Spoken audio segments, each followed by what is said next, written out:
Hello everybody, it is I, Color Printer, and welcome to the stream. Yeah, I Wonderland out. I think I said I was going to stream Thursday. It has been a couple of days. I'll keep that in my back pocket. Okay then. Let's We'll control them.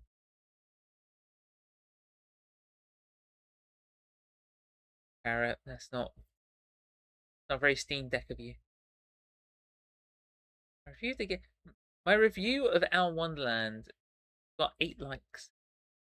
Oh heck yes. Oh yes. Wait, there's a non-binary game fest? I had money. Throw my money at all of these.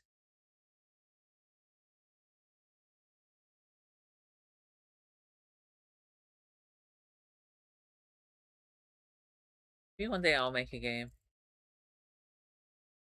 What do you mean bubble? What the heck? Help, I've been cursed with a bubble butt. What's that even mean? Wait.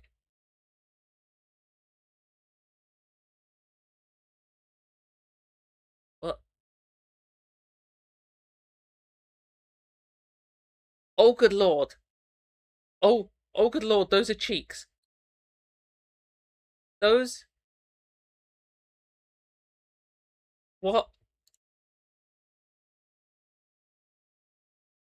It's just like one of those cursed MLP videos.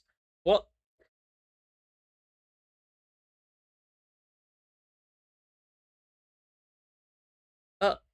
Huh?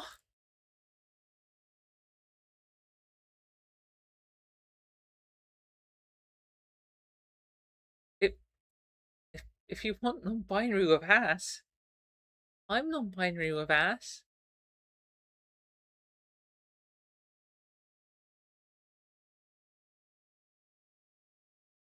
Well, the recent reviews have just made me rethink. Okay. I'm getting off track. Very slightly return back to track.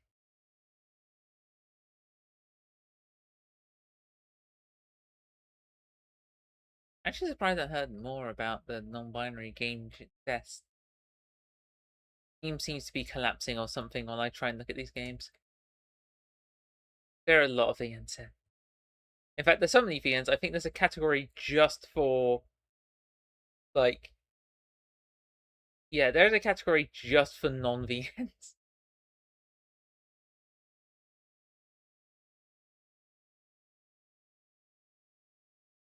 Looks like deck builder. Okay. Kind of roguelike deck builders, I'm sorry. Okay. Yeah, Wonderland's out. It has very positive reviews. No doubt because of my wonderful review. I'm kidding, of course. I was the third person to review the remaster because I need to download it still. My goodness, I still have the demo. I do have the demo artwork on my system. I have the demo artwork. It's under my wallpapers folder. I have seen it a few times.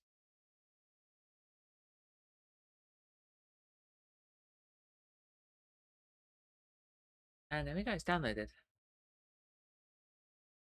You have Heartband installed. Didn't that game have some kind of I don't know, collapse or something? I don't.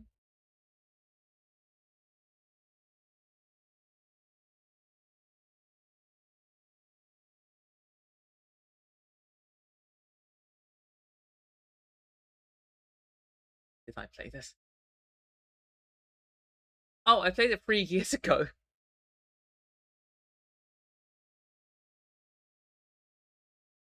Last time I played, Persona 5 Strikers was not 3 years ago. I could definitely confirm that. Okay, I'm gonna go open the game now. So hopefully this works. Play. and hopefully it will just pick up the game. I don't have to mess around with Renpy. I don't like messing around with Renpy. Renpy scares me. Also, the whole death going. Ah, yeah, no, it was all my. It's classic bands. I've been using AI for like 5 years. Classic bands. There we go. My system is deciding that it wants to die. Onion, welcome. Hello, Onion. Expect you to stop streaming. What do you mean? It's been like 4 days. It can't have been that long, right? Last time I streamed, I said I was going to stream on Sunday, and I forgot to stream on Sunday because I'm an idiot. Oh no, I clicked out the window. I went to go check when my last stream was. Oh no, oh no, oh no. Which period of stream? Sorry. Sorry.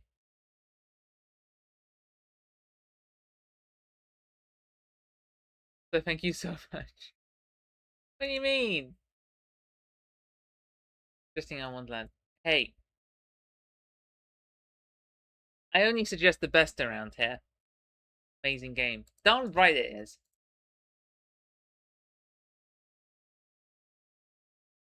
I last streamed 8 days ago, so I've been last Monday.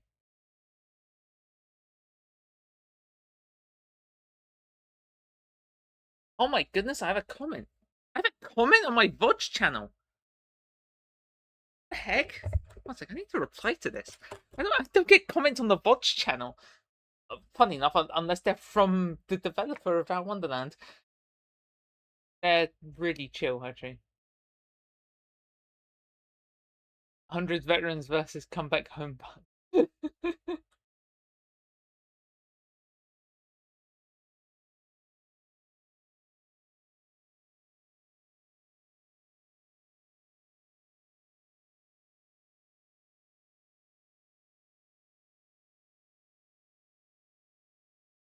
Okay, okay. So, hey. My laugh sounds fake, doesn't mean it is.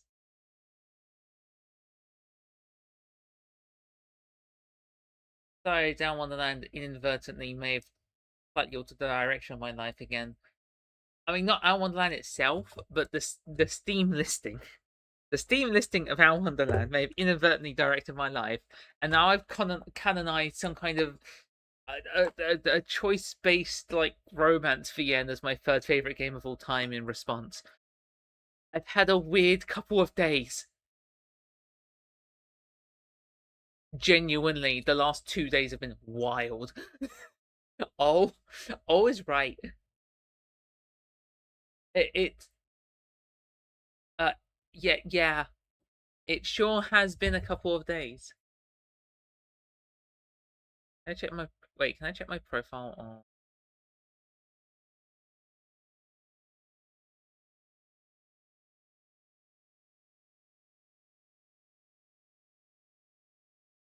No, I think I can.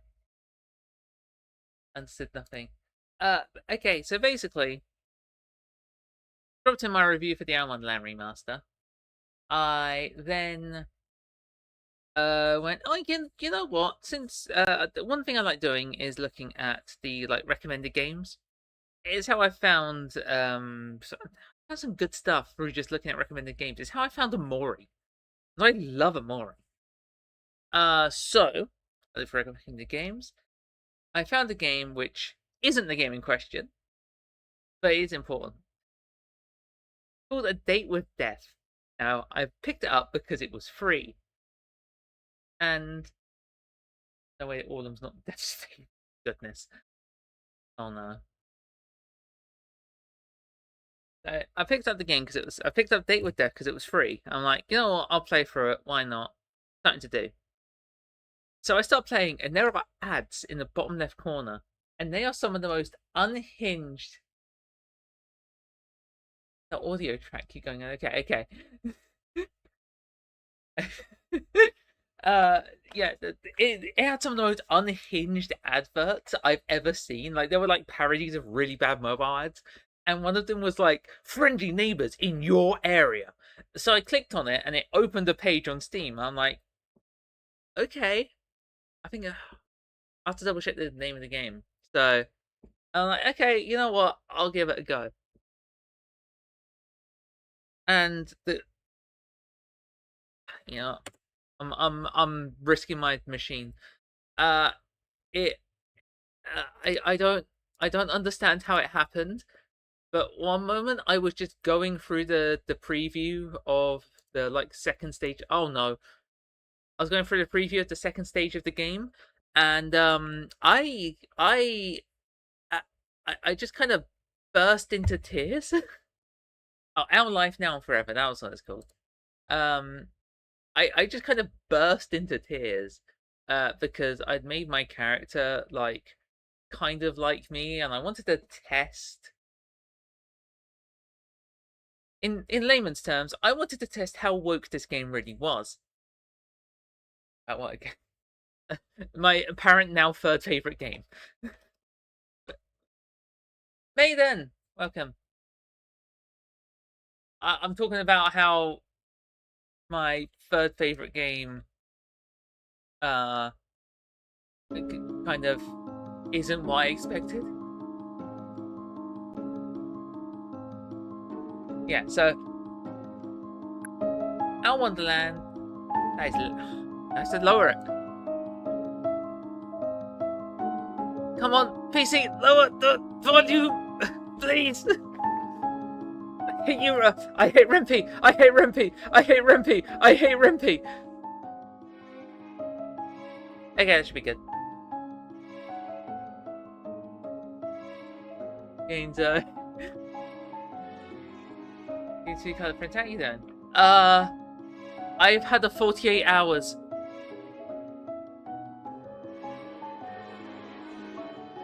So I wanted to push how far the game would push, because the game advertised quite a breadth of choices. Like, it was quite a wide range of choices. I'm like, screw it. I'm gonna make a character like myself. So, I set them as binary gender at birth, and then in the preview of the second step, the second part of the game, I had them come out as non-binary, and I burst into tears during the first part of the scene, and I ended up coming out to my mum like that day. The day after. I just kind of it broke me. The game broke me. I was in tears, and my brain couldn't figure out why for like 5 minutes. So I'm like just this mess, and a game shouldn't be able to do that to me. I have a heart of goddamn stone, and then I kept playing. And it was like the game managed to strike at any weakness at my heart. It just kept making me cry. I don't understand how. And that was my third favorite game, because it's kind of nice, because it changed my life in some way.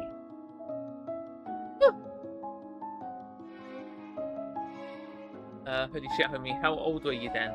Okay, the way that the game works, I may have procced the whole non-binary thing a bit early, and I'll probably actually proc it later when the actual game comes out. But, jeez Louise.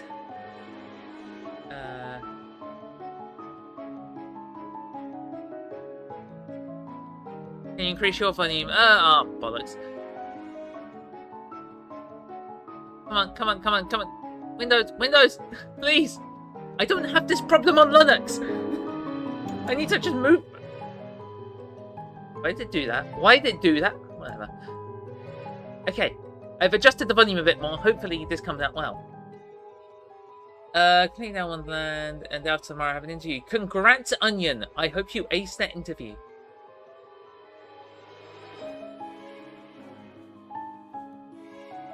I see a game so deeply impact someone. Maiden, I can't remember how many words are in Scarlet Hollow, but if I remember correctly, Our Life Now and Forever, apparently on its release, which is the first half of the game, is going to have over 1 million words. The choice gameplay is insane. And I am someone who is always disappointed by choice-based gameplay. In fact, Slay the Princess and Scarlet Hollow were the best, and I think they may have been toppled. I don't see many VNs going, hey, how would you want to respond? This will affect how the game treats your personality, and then gives you a list of 24 different options. Yeah, so my mind is kind of flooded by that, and now I'm playing this. Alright. I was playing that game too. It's good. There is a first one, and it's also free. I haven't played it yet. But, yeah, apparently that whole game is 1 million words. So I need to play that. 18-year-olds go through interviews. 18? I think I went through my first at 16. It's not exactly functioning now, so aww. What's the game's name? Our Life Now and Forever. That's the one that I played, but there is one before it, which I guess I'll also play. I just collected a bunch of like visual novel demos, and I'm just playing through them. Okay.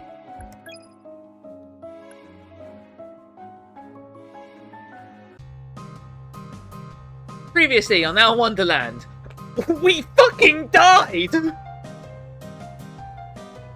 And, I'm turning this down in-game. I'm not doing this.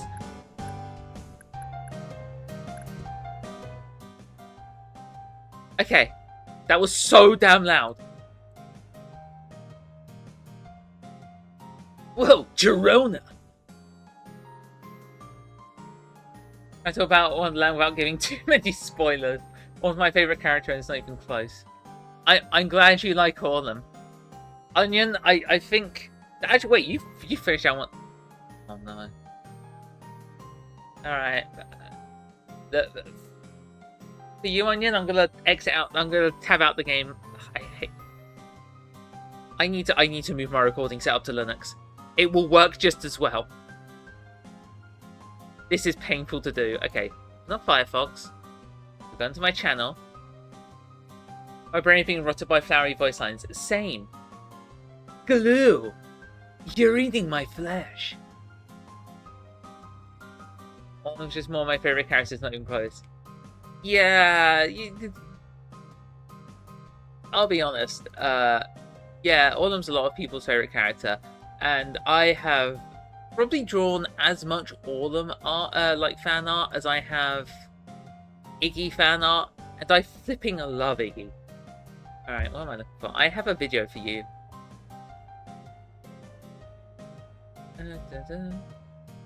I do love Games theme though. Is this it? I think this is it.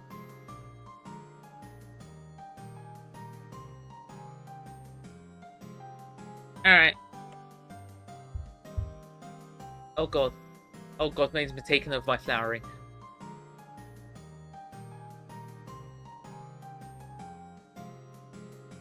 Hey guys, I think I found the glue. Girona! My Girona! Orange! Kidding! Sorry to keep a lady waiting. I guess there's no my difference. Get my head.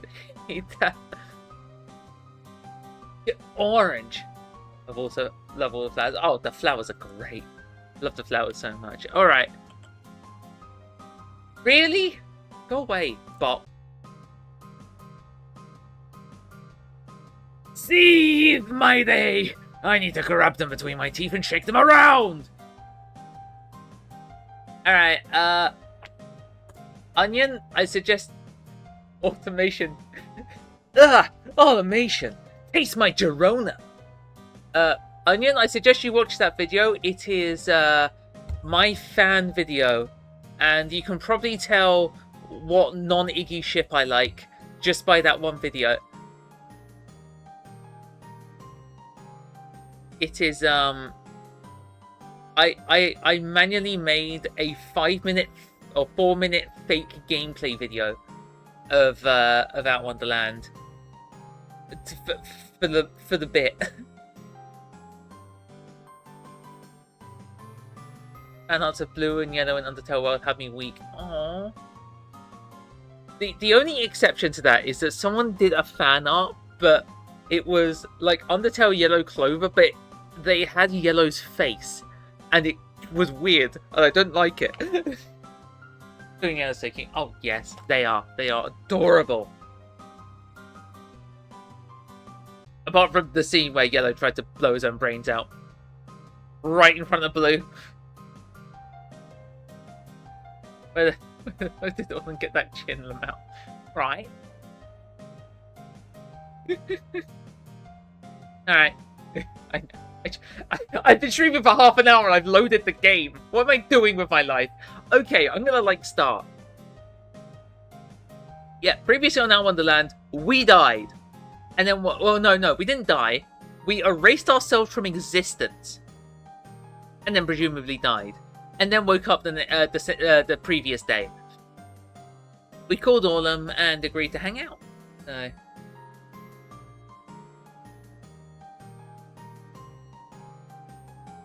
I'm a flowery hater on principle. I will use his voice lines. So many choices in the game. I had to do 5-minute monologues. Everything went dark. Die. Flowery hater.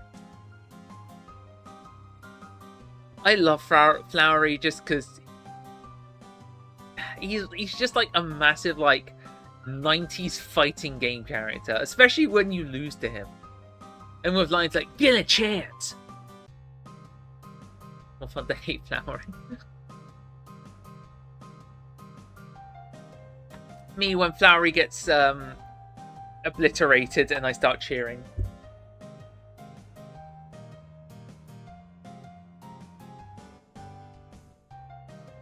Alright. What a predictable creature. Lend me your power! Omega Flowery! Maiden, I can't remember what subreddit it was in, but I found one of your comments randomly and I upvoted it. I hope you're happy. I cannot remember. I can't remember where it was. I think it was the Scarlet Hollow subreddit. But I know it's you. I hunt you down on Reddit. I don't hunt anyone down on Reddit. I have a bit of a life.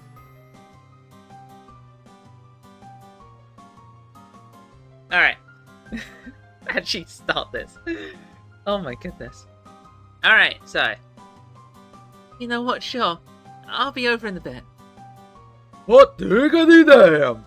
I hear over the receiver before what sounds like the phone falling to the ground in a string of curse words. Thank you for playing the Our Wonderland demo.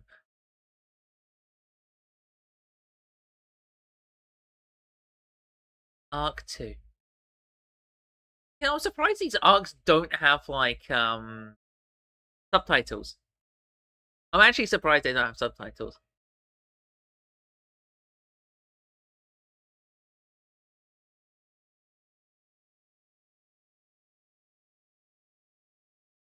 My full name, Susie Gaster. Why, Chris? Why, Chris? Dowry told me. What? EXP? Sounds like execution points. Yeah, I know. Barry told me. Oh, hey, Susie. Hey, Sans. I've seen that frickin' image.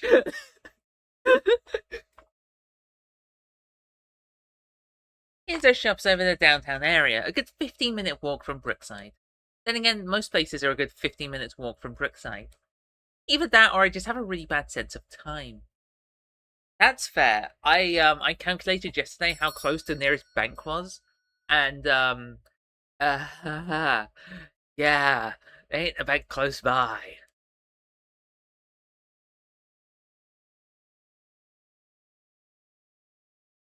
Hell bell above the door rings as I step inside, where I'm quickly met with a scent of grease and metal, what smells faintly like damp wood chips.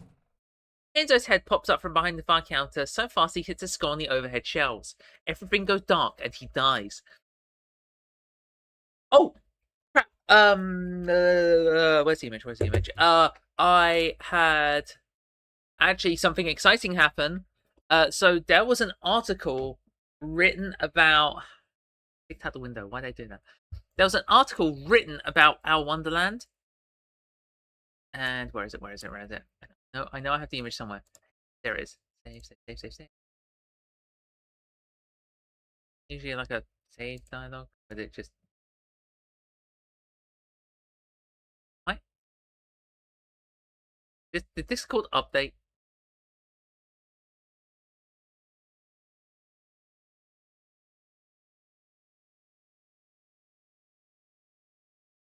It ain't saving the image. Oh! That took ages. What the hell? It just like jump scared me with like 5 dialogue pop-ups. Okay, that's that. And that's. Ah, yeah, it's all coming together. And then if I edit this, so it loads up the actual photo I want. So, there was a. Oh, good. All cool. Actually, something exciting happened. Vague posting king. It was so exciting. I love how exciting it was. I didn't save the image. Vogue posting monarch. Yes. All right. No. I have the image. I was just struggling. I was about to open it in my browser. Okay, so that was not an interview, an article about our Wonderland, and it was like this amazing game, which it is. And there was it summarized the reviews it had at the time. It had about 20 reviews at the time. It summarized the reviews. So this bottom review here says that one reviewer even stating it changed their life. That was me. My review's in a fucking gaming article. What the fuck? I don't care if it's not actually in there, but that's paraphrased, and I know it's mine because I'm the only one who did that. No one else says shit like that. I'm in a Screen Rant article. Heck yes. Me when I'm 13 and a YouTuber replied to my comment. That has also happened to me, and until this article came out, that was the most exciting thing that had happened to me online. Love sub, call me Johnny. I miss when Brain Scratch commentaries used to put everything on their. They had like a YouTube channel, so they'd have all their videos on there, and then they would then commentate over them. And I think I just commented randomly under one of like their Pikmin raw videos, and one of them, something about it being boring. I was a jerk at like 15, and yeah, one of them just scrolled down to the comments and like saw it. I'm like, what the like perfect timing. They hadn't done that throughout the entire thing and just looked down at that one moment. Hey. The maiden, close your eyes, please. What? Alright. I just wanted to hear again, so it hit his head again. Maiden, close your eyes. Oh. I'm not getting anywhere through this. I need to like at least get halfway through Arc 2 or something today. The only thing that stops me from 9 out of 10 to Wonderland is I think AJ Arc 5. I understand. 10 out of 10, not 9 out of 10, 0. Still 9.5. Yeah, I get. Yeah, I think I do get that. I think Gidget's segment in Arc 5 could have been better, to be honest.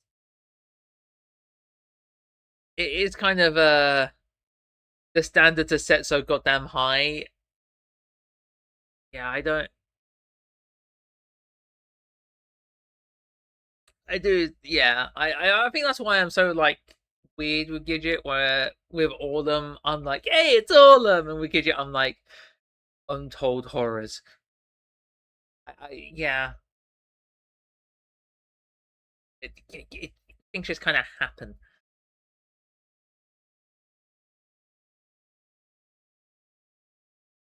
Okay, compared to Autumn's Arc 5 before Full Shot, yeah, I think the problem is that Autumn and Genzo are two very big personalities, whereas Gidget is rather understated and Iggy is extremely understated. I'm not saying that's like a character flaw or anything, but it does kind of fall flat where Iggy's just kind of there as always, whereas, you know, Orlo and Genzo kind of have the big thing going on.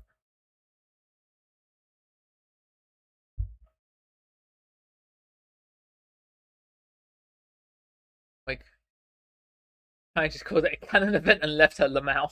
I'm sorry. Orlo Genzo thing happened last year. Yeah, no, that's. I think if I remember correctly, when I streamed this the first time, I cried twice.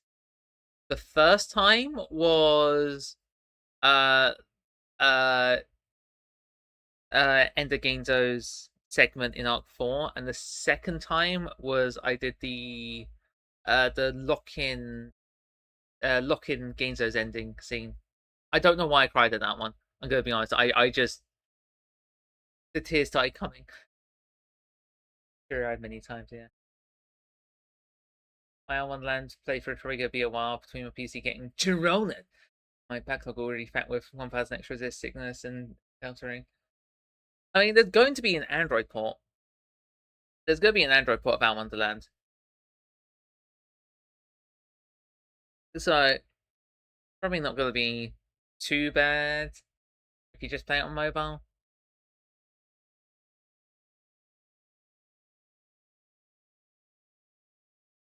You two are very active today. My goodness. I'm gonna like focus on the game for a minute. We've just been having like a 40-minute casual chat. Friend got Aura back. Yes.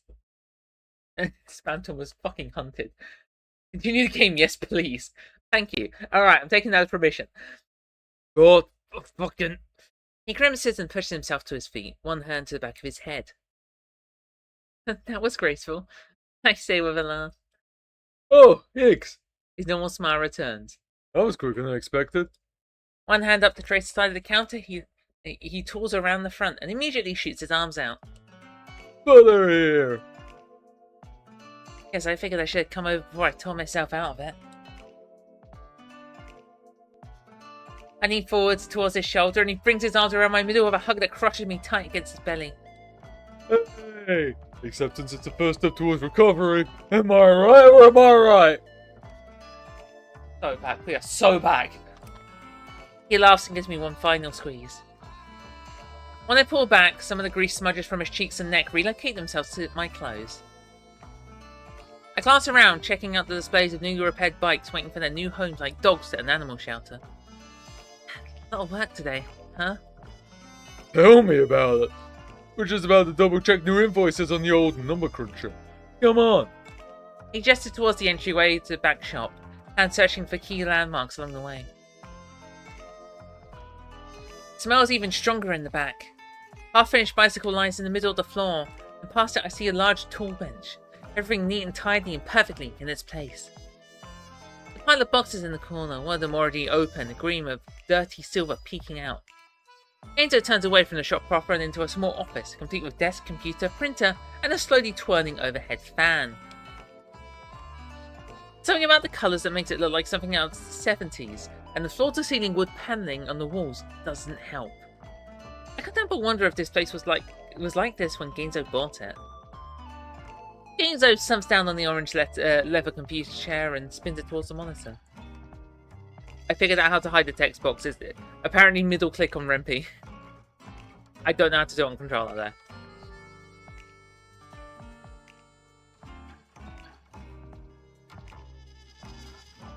The M order was supposed to come yesterday, but what can you do? Service these days. Here taking on the keyboard and speakers craft a life with Start window, search, search box, edit, type here to search. No more key flicks and a spreadsheet opens on the screen with 2 columns of numbers. Begins tapping through them, listening to the name of each item followed by the amounts and prices. I take this opportunity to glance around silently. There isn't much on the desk or the walls. The end of the phone charger sticks up for a round hole like a turned up wood veneer. couple of empty granola bar wrappers sit beneath the monitor. A black bordered clock on the wall tick, tick, ticks away.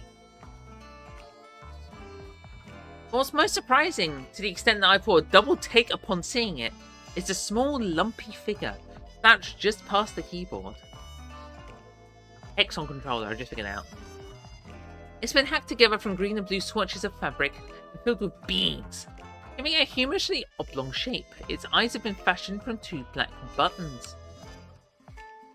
Checkers.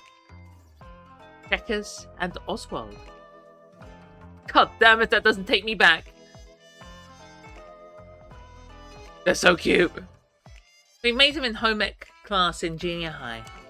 Do you know where everyone had to practice sewing and all the guys got really immature about it? Made random thing from our fabric rather than the recommended pillow or tote bag. I made a tote bag, by the way. Hazel and I had made Checkers and Oswald, 2 partners in crimes, off on missions most perilous. We both got C's in that unit. I can barely keep the chuckle from my lips as I think back. I'd given Checkers to Gainesville afterwards.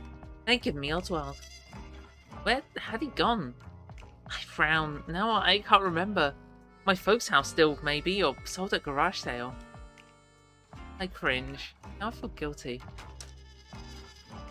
A sudden crack jerks me out of my thoughts.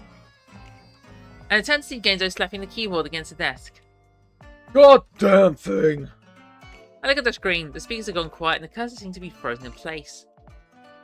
Look at this, can't even open a goddamn spreadsheet for crying out loud. Piece of junk. Another slap at the keyboard.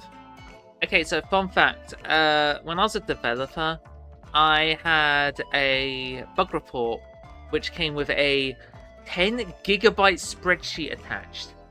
That thing took minutes to open. All to look at like 2 boxes. He frowns. Whatever.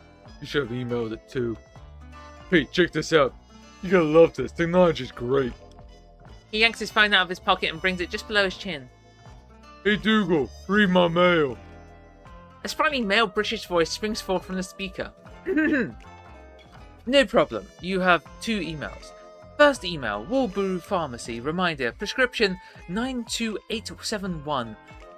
Buprofen, HCI 150 mg. Stop reading! Stop reading!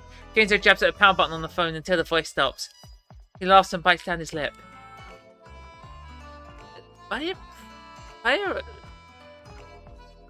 Buprofen? I raise a brow. Isn't that an anti-dip? Didn't realise what I'm saying and let the words die on my lips. Genzo grins sheepishly and turns his head away. He runs his hand through his hair beneath his cap. Hey, I mean, you know how it is. Some nights just get kind of long. I press my lips together, suddenly very happy that Genzo can't see the look on my face, nor the stone tumbling around my gut. Bit of a kind of printer lore. I'll put it this way. I left development not in the best state, and I tried antidepressants, and I'm pretty sure they didn't raise me up, they just lowered me down, but like kept me steady. It was not a fun few months. To be fair, Hales hasn't shown up and called me a furry yet, but she has noted that. To be fair, I have seen Hafia since leaving that place, so yeah. Am I right or am I right?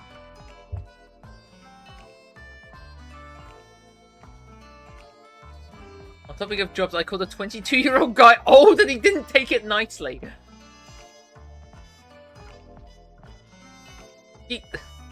My goodness. What's wrong with you? Have you doing better nowadays? I'd say I'm doing better.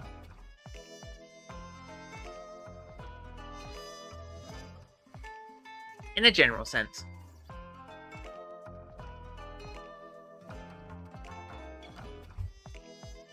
I heard from someone that non-depressed people overrate therapy and medications. I wouldn't be surprised. I kind of noticed at this point that I don't think therapy works on me at all. My goodness. I've had like 5 therapists, and yeah, none of them have really helped.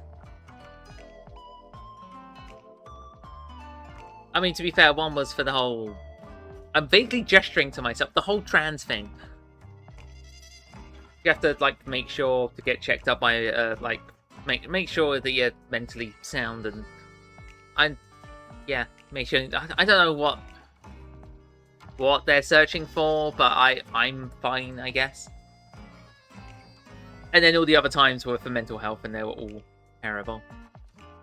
Problem is, National Health only does one type of therapy, and it's very clear that it doesn't work. One of the therapists told me, "Yeah, I'm telling a doctor not to send you back. It's not working." So, yeah, but I'm doing good.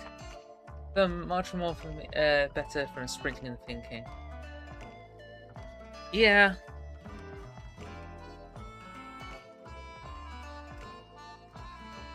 Thing is, I don't know what's good for me. I just know what's bad.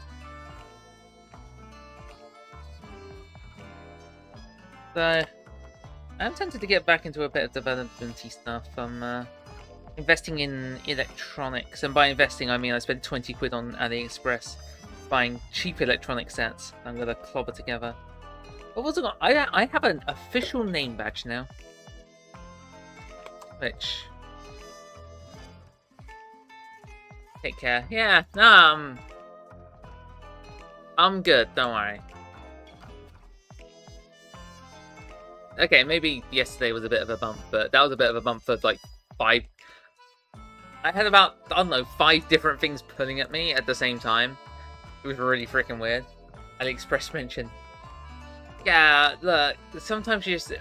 I usually try to stay away from cheap electronic, like, cheap sites like AliExpress and Temu, but look, for electronics like that, it's, you know, goodness.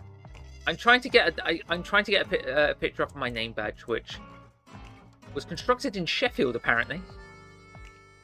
Come on, get the picture up. No idea what it's gonna look like. There we go.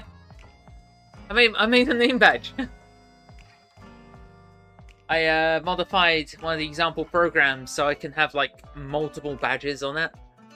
It's just like it's a micro board attached to a eating screen, so it's actually not powered in that image. That will stay like that until I plug it in and update the screen. You know, I was right talking to a 17-year-old woman at church. That sounded really bad. Yeah, no, don't say that, please. Let's go. Thank you. I mean, I'm just sharing my experiences. You know, stuff didn't work for me, but that's just for me, not just a general, hey, therapy sucks. It sucks for me specifically. Well, the cognitive behavioral therapy doesn't work for me. Unfortunately, that's the only one I can go to on national insurance, so. Impressive. Great style. Great style. Yeah, it's a nice little thing. I got a couple of them, so I could always give Hales one. Yeah, I had to figure out how to get the JPEGs working, but they did. They be working. I'm just glad I put that one up and not the one that has my actual personal details on. Because the original reason why I set it up was to yeah, because I came out to my mum like literally yesterday evening. So I set up the badge with my like chosen name and pronouns, just so if she messes up, I can just aggressively point, because I clam up very easily. I've had a lot of people tell me it sucks and experiences are not worth it. I want to try therapy. First thing I ever had was school counselors. Basically forced me to out myself to my very Muslim parents. Oh, yesterday evening from some other day. Oh, yesterday evening. It's been less than 24 hours since I came out to my mother. I mean, she already knew stuff was up. It's kind of obvious, but like properly pushing myself to explain everything, because whenever the topic goes to like explaining like trans stuff, gay stuff, specifically around family, my body like forces itself shut, and I cannot clam it open. I had to come out via printed letter. And even then, it took me about an hour just to hand it. I had it literally in my hand in a stack of papers, and it took me like an hour just to hand it over. I thought I was gonna have a heart attack. I haven't felt my heart beating like that in over a decade.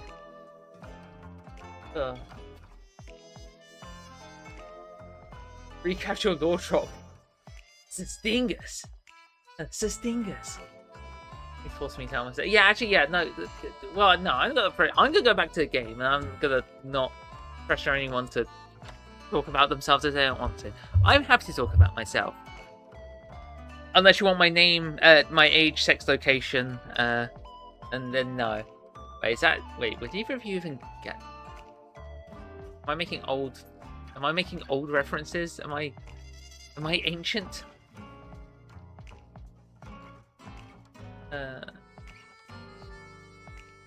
Please tell my parents so we can move on. Eesh. Ew.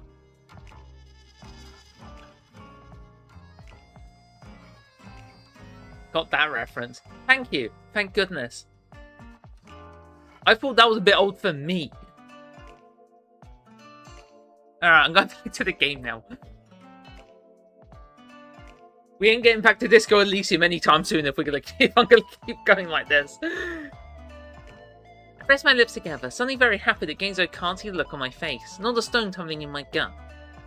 Actually, I'm probably gonna alternate between Disco Elysium and Wonderland just because this is quite the detour.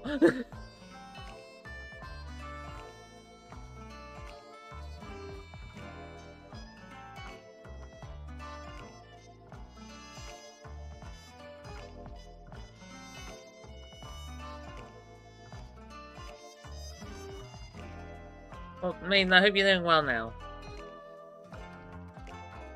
Or at least okay.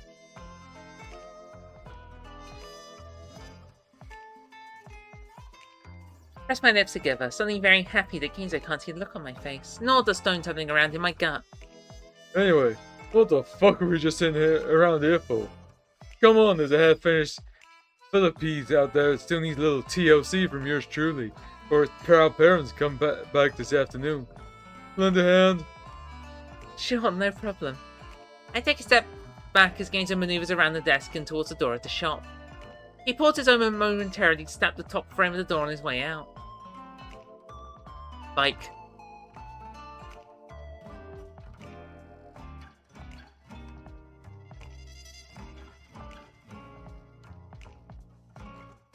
Anyways, Girona. Girona! I'm falling!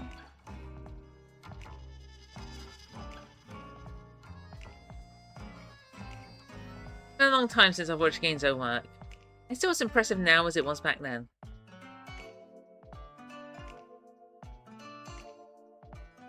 I think this is new, but I also think it was teased. I didn't play... There was an alpha of Arc 2 as well, but I didn't play the alpha of Arc 2. I only played Arc 1. His hands barely need to touch the frame before his fingers find what they're looking for. Then it's a twist here, a tug here. All the parts he needs laid out in a circle around the little stool. Ready to be changed out, popped into place, dents hammered out, spokes unbent, broken chains replaced. Every tool he needs in his customary place in his apron, ready to be slipped out at a moment's notice. Held fast between his lips as he frowned something beneath his fingers. Wait, what? Yeah, okay, that was... They're eating my flesh! The voice line got the biggest laugh out of me. Yeah. Also, here I come, San Francisco! It is also an all-time belter. Genzo, the Honored One, works a special grade curse tool, dual-wield bike of glory. Even though I'm not trans or homo, I'm glad my parents are still quite accepting, like, relatively. Aww.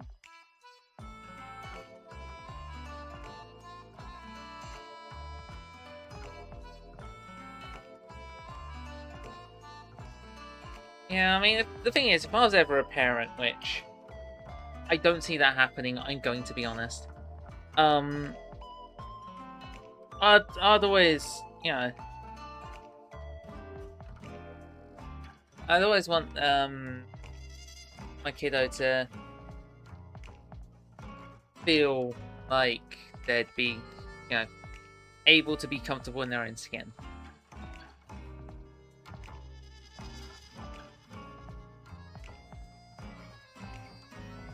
Before someone says serial killer, did I stutter? I'll be dumping the damn bodies. Probably not as accepting as a liberal American. A liberal American? Average Indian sure are accepting. Oh. That's good to hear.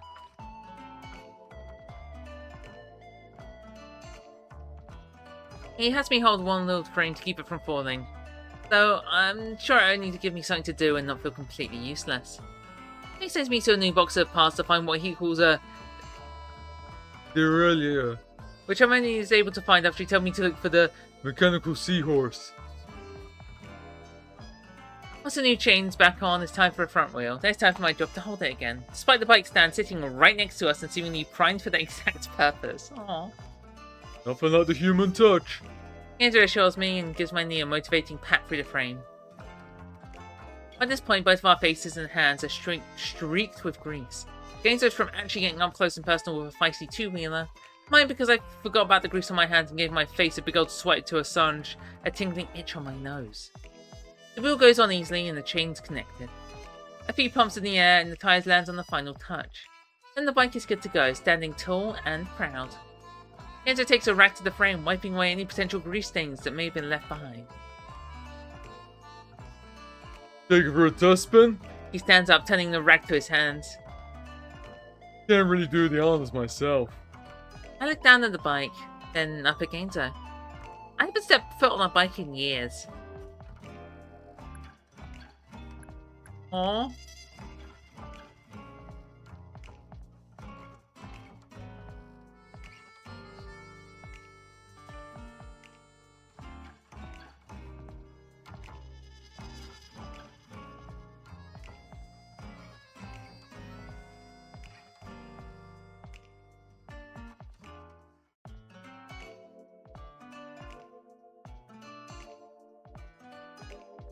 First,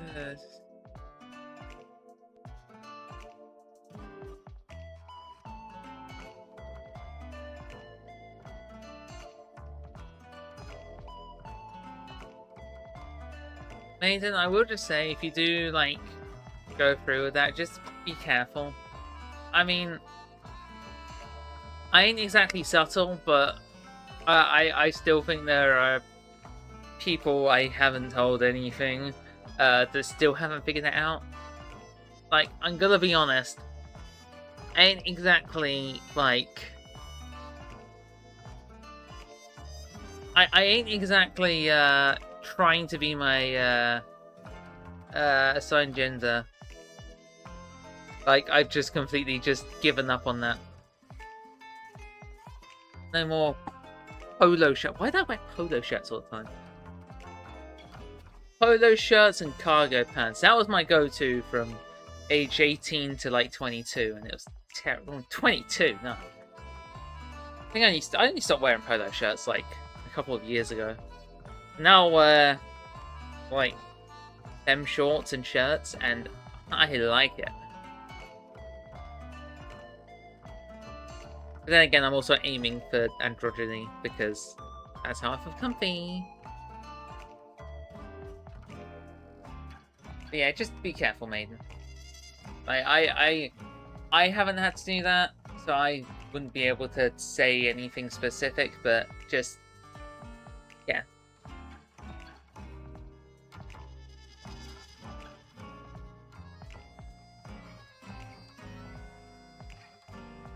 Hales, you've walked in on a very time. Very late. I've been incredibly busy at work, I have been very busy too. I think I've actually been playing the game for about 10 minutes.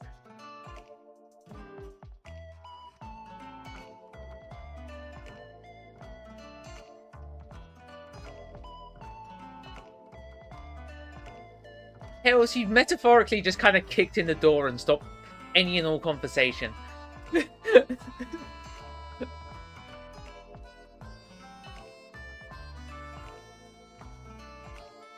Oh dang, 8-page order. Onion, yeah, Hales. I'll put it this way: I have made sure that Hales has played the first 2 arcs of our Wonderland. Like, I mean, I'm gonna be honest. Am I right or am I right? It's basically a thing we just chuck at each other every once in a while. That on their computer, yeah. Oh, no. Am I right or am I right? We love games. Onion, you are outnumbered 3-1 now. We are game to enjoyers.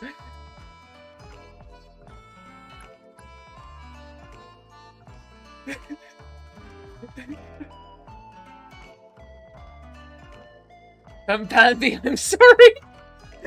Hey, I like Onion. I made a 4-minute video of basically a fanfic about all of them. Don't worry, I'm chill with all of them. If anyone's not allowed to be liked, it's Jerry. Jerry.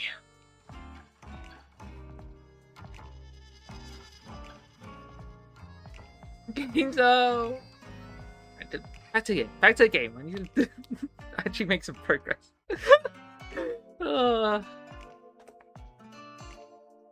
Career arrives, so even more work. Why not Jerry? Why Jerry? Why not Jerry? To be fair, Hales doesn't know of Jerry.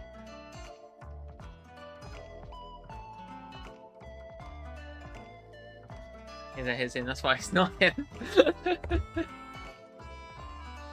Onion, have you played Our Fantastic Wonderland off of itch.io? Because that does give... I think it's meant to be played between arcs 4 and 5. Getting so ever wrong. No, I'd suggest playing Our Fantastic Wonderland. It somehow gives Jerry context. The only Jerry I can think of is someone else with a ditch. Wait, doesn't Jerry get introduced in Arc 2? I think Jerry gets introduced this arc. We Jerry gaming. Jerry, I think was yeah. To be fair, who doesn't want to judge Jerry? I mean, sure, okay.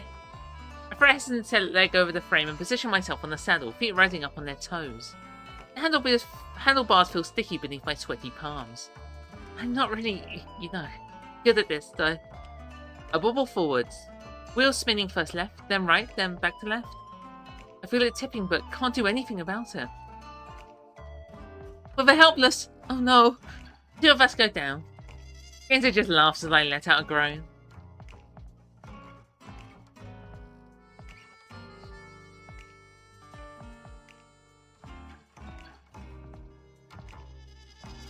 I had to prepare for my interview, so I tried to complete Our Wonderland ASAP. Don't worry, I never skipped or half-hearted anything. You could just, not finish it today, do your interview and do it after.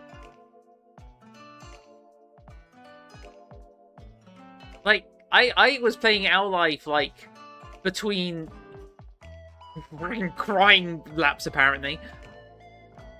Oh yeah, this game's made me come out to my mother, and then the next day I continued playing and realized the plot points of character is non-binary, and also different character has problems with mother, and I'm like, Jesus, what?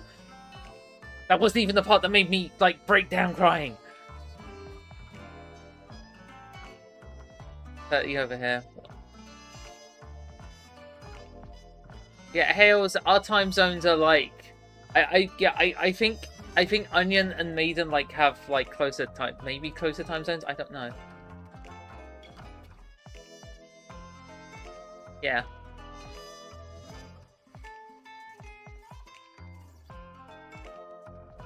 Hell, she don't think all of my audience is British.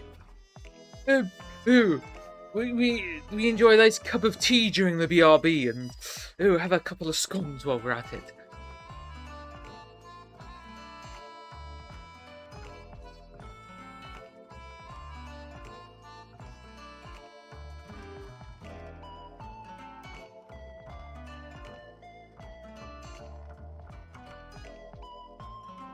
Our time zone is correct.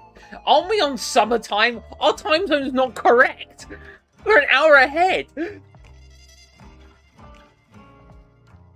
Pretty sure Ishii and I are just messing with each other.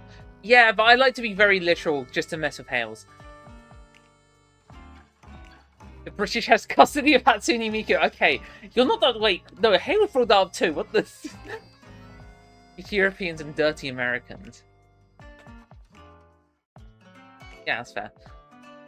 Slow down. I need to fix it again at this rate. Not sure I'm the best partner to have in the shop. I pull myself back to my feet and plug the bike back with me. Nah, you're great. Wouldn't change a thing about you. There's something about the words that gives me pause. And I feel tendrils of heat lap my cheeks. It's a comfortable feeling rather than an awkward one. The kind that loosens my muscles in my shoulders and untwists my bowels. How am I meant to get the volumetric shit compressor if we're loosening the shit? Iggy, come on! Head in the game! Homie. Homie? That was terrible. Oh my god, I'm never doing that again.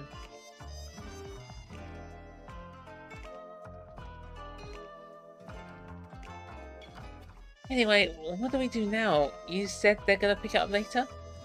Yeah, sometime this afternoon. He palms a phone. Hey Dougal, what time is it? It is 2:34 p.m. Wait, what the hell? That's within 20 minutes of my time. Close your eyes. It's 2:51 right now. What?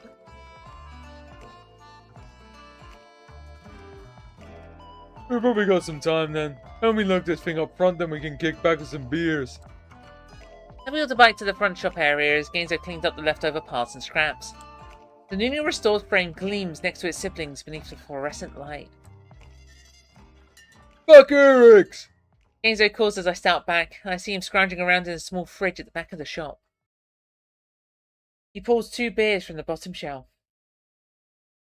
Now, about that beer I owe you. Convenient, I muse on my approach. Isn't it though? It's great being your own boss sometimes. He reaches towards the wall, feels for a nearby handle, tugging open the back door to the back patio. 2:52 is you? Yeah, I said within half an hour. Let's get smashed! Down it, down it, down it! The sun is high in the sky at this point. Our little area is shaded, looking out across a small wooded area behind the development. Enzo kicks a foot out to locate the lawn shed as clearly seen its fair share of use before sinking down on it with a sigh. He gestures towards the other side of the door. There should be another one over there. I find it as promised, hold it up against the wall and carry it over to join them. Enzo pops open his beer, takes a sip and collapses his legs out in front of himself. I follow suit. This one's new. Also, you can see through Ginzo's glasses. Also, they're not in his ears.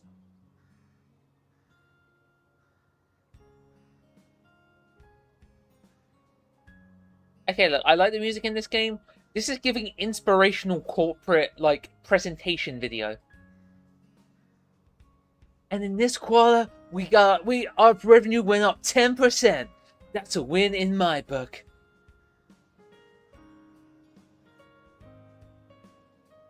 Going yandere over me. But also have me series. Something Jet 2 holiday. Sorry, man, it probably doesn't hit so much. It's a wonderful little breeze whistling through the trees and playing with my curls. For just a second, I'm back in grade school, and Ginzo and I have just come back from an expedition in the woods, feasting on our well-earned spoils of orange soda and ice pops. Ginzo scrounges around his pocket before pulling out a pack of cigarettes. He brings one to his lips, lights it with a flick of his lighter, sits back and takes a long, slow drag before blowing steam of smoke into the air. So, when you getting together, huh? He asks out of the blue. The question caught me off guard, and I nearly choke on my beer. What? Ginzo just... That was smooth! Oh yeah, so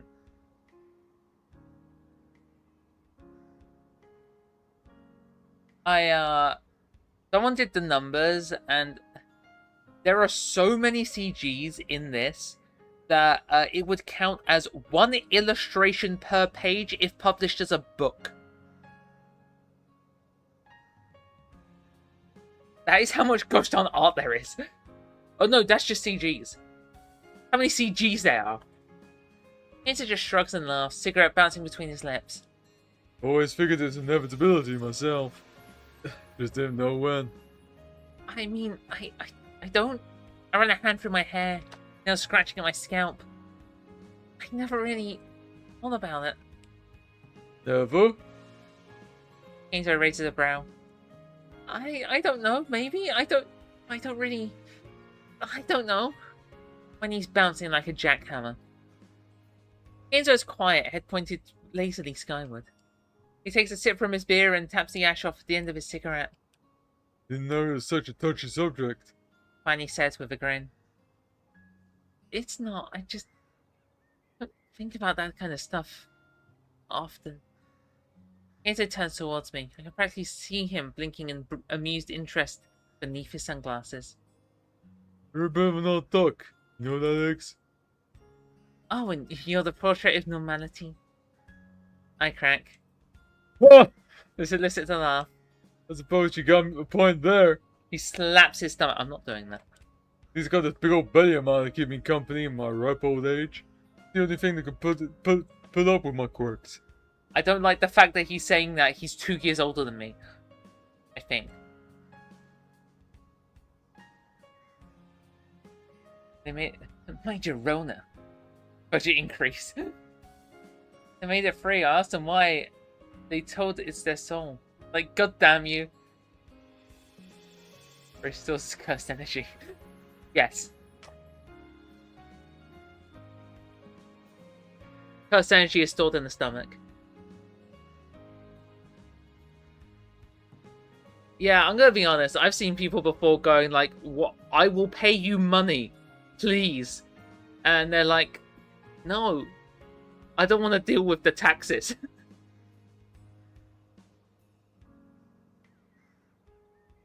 I frown. My mind's gone back to the night prior, to what Orlim said and what Genzo seemed to have pretty much adamant on avoiding. I rub my mouth on my beer across my lips absentmindedly, watching him for a few moments. You know, I finally say, letting the silence stretch just a few more moments. You can always tell me anything, right? If you want to, of course. Genzo's quiet. His head's pointed off towards the trees now, and he's got his cigarette perched on the end of his lips. Up, down, he wiggles it back and forth. Finally grabs it between his fingers, cocking out an angle, blows a plume of smoke. I'll tell you once you got yourself hitched and you popped out 2.5 kids and a white picket fence to corral them. How about that? And then we'll be able to have ourselves a good laugh about it. I don't say anything. Or hear me out. He continues. You get yourself good and famous, you know, churning out hit games and get yourself a big old apartment in New York City. 5, 6 lovely ladies at your beck and call. Whichever comes first. Those are some high demands. Hey, I expect a lot out of you. What can I say? Clearly. The silence returns and we sit there, sipping on our beers, taking in the breeze, listening to the birds somewhere up in the trees. It's nice. Like, equivalent to being at home by myself. Nice. Not sapping me of energy. Nice.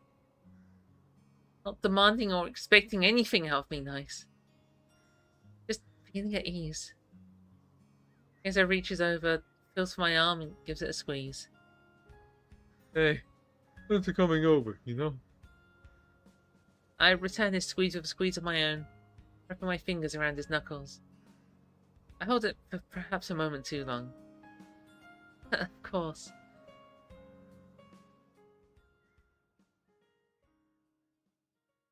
I got tears in my eyes. What the hell? I don't know if I'm just emotionally vulnerable or that, like, touched a nerve again. That was amazing, by the way. That wasn't like that before. Oh,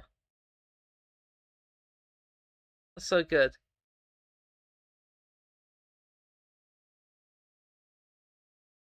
It's just like almost every line of Iggy's dialogue and like thoughts about himself.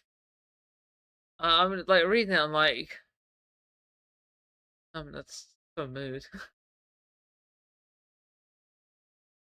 Like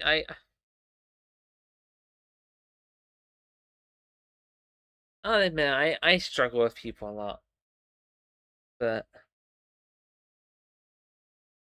yeah, I do my best. I work freaking retail, so I gotta be doing something either right or horribly wrong. He also did tears in my eyes. Yeah, that was so good. It's so Girona. Almost every line is Girona. That is fair. I get back to my apartment a bit before dinner time. And despite the fatigue tugging at my mental muscles, somehow I feel, I don't know, lighter? My head's a bit clearer. I feel myself smiling as I think about the evening ahead and how much work I still have left to do. I order myself beef and broccoli from a little Chinese place a few blocks over to assuage the hunger growing in my belly. Set off myself to work. Need to focus. At least a few solid hours in before bed. Still catch up relatively easily as long as I don't slack. Need to find my groove. Make it to around 11 before I find myself making errors I definitely shouldn't be making, which means it's time to call it quits for today.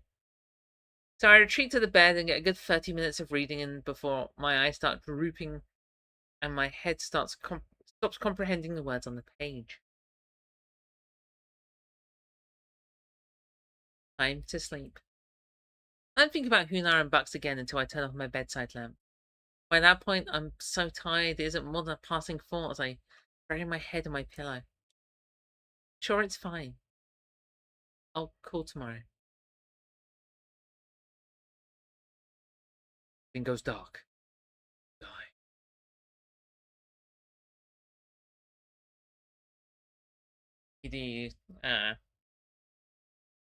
The dev surely does a lot of cheek showing. Yeah, I think I said this in the first remaster stream.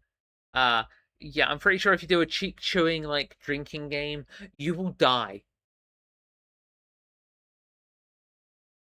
The thing is, I do that a lot. I so it doesn't before like I saw a question going, what is this cheek chewing stuff? I didn't even think about it because I chew my own cheeks so freaking much.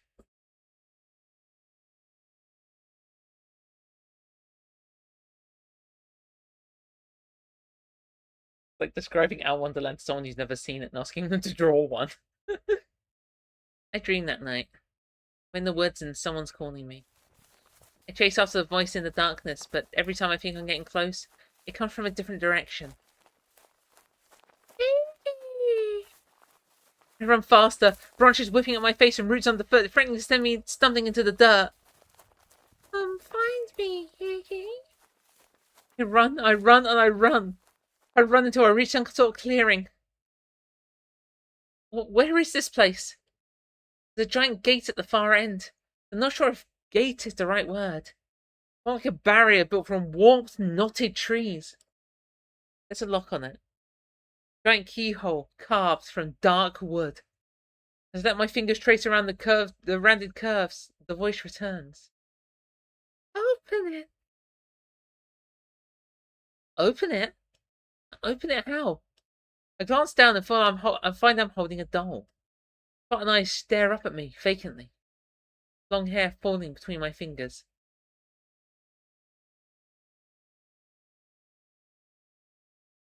I look back at the lock, and it is no longer a lock. It's a heart.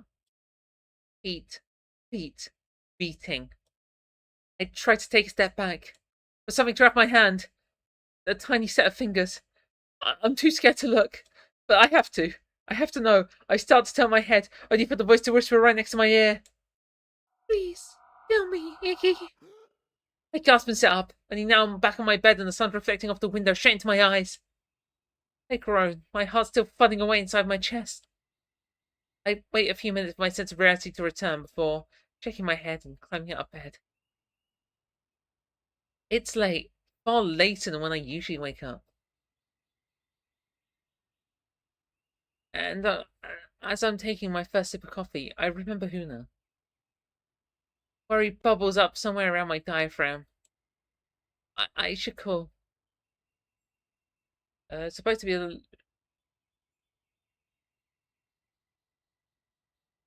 limbic system voice, yes?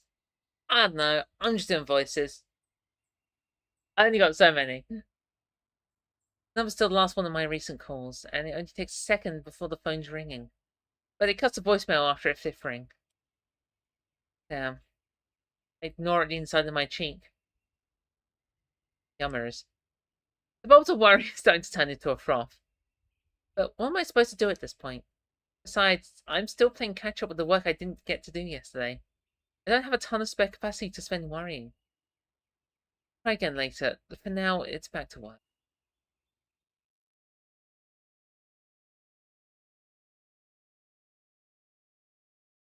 I try to focus, to concentrate on my work. Even the thought of the looming deadline is enough to keep my thoughts from straying. First to Hunar and the way his voice quaked on the phone.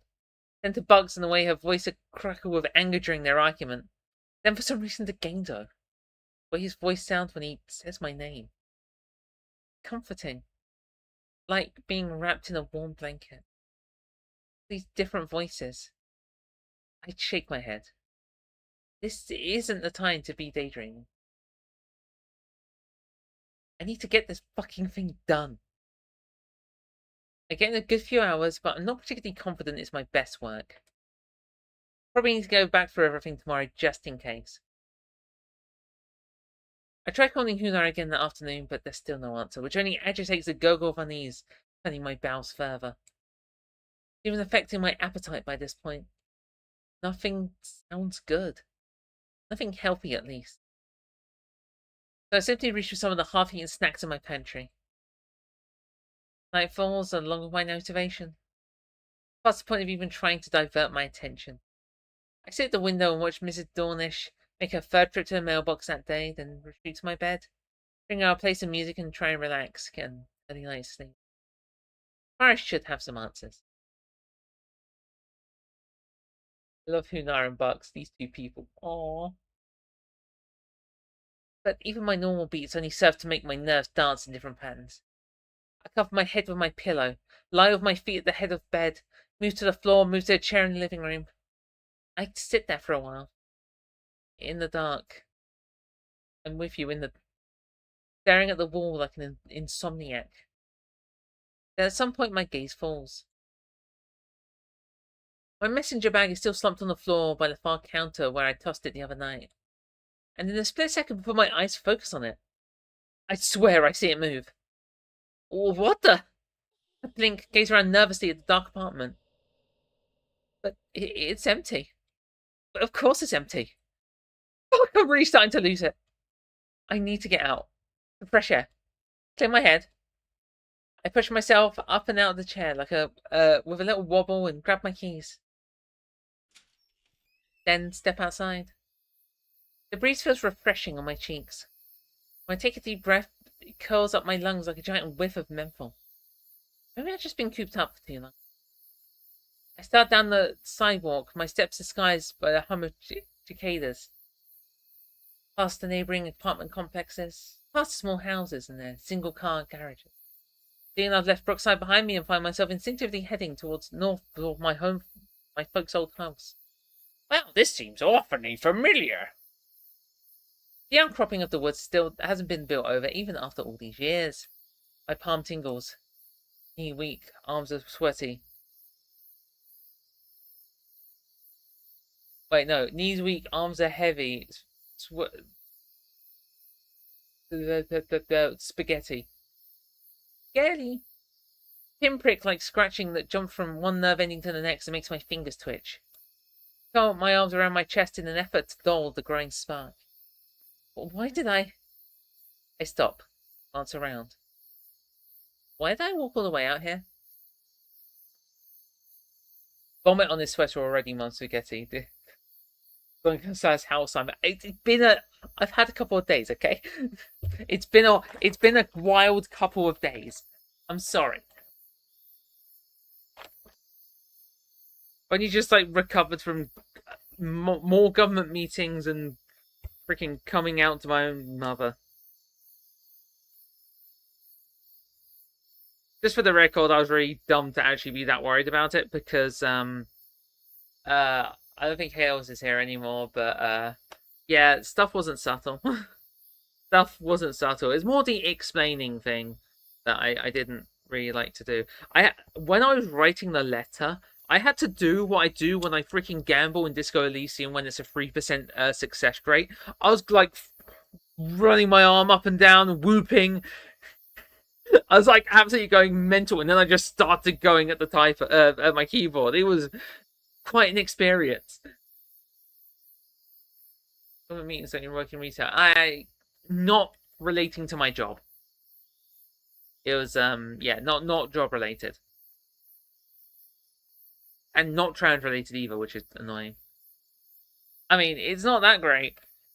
Being non-binary isn't recognized in the United Kingdom, but anyway.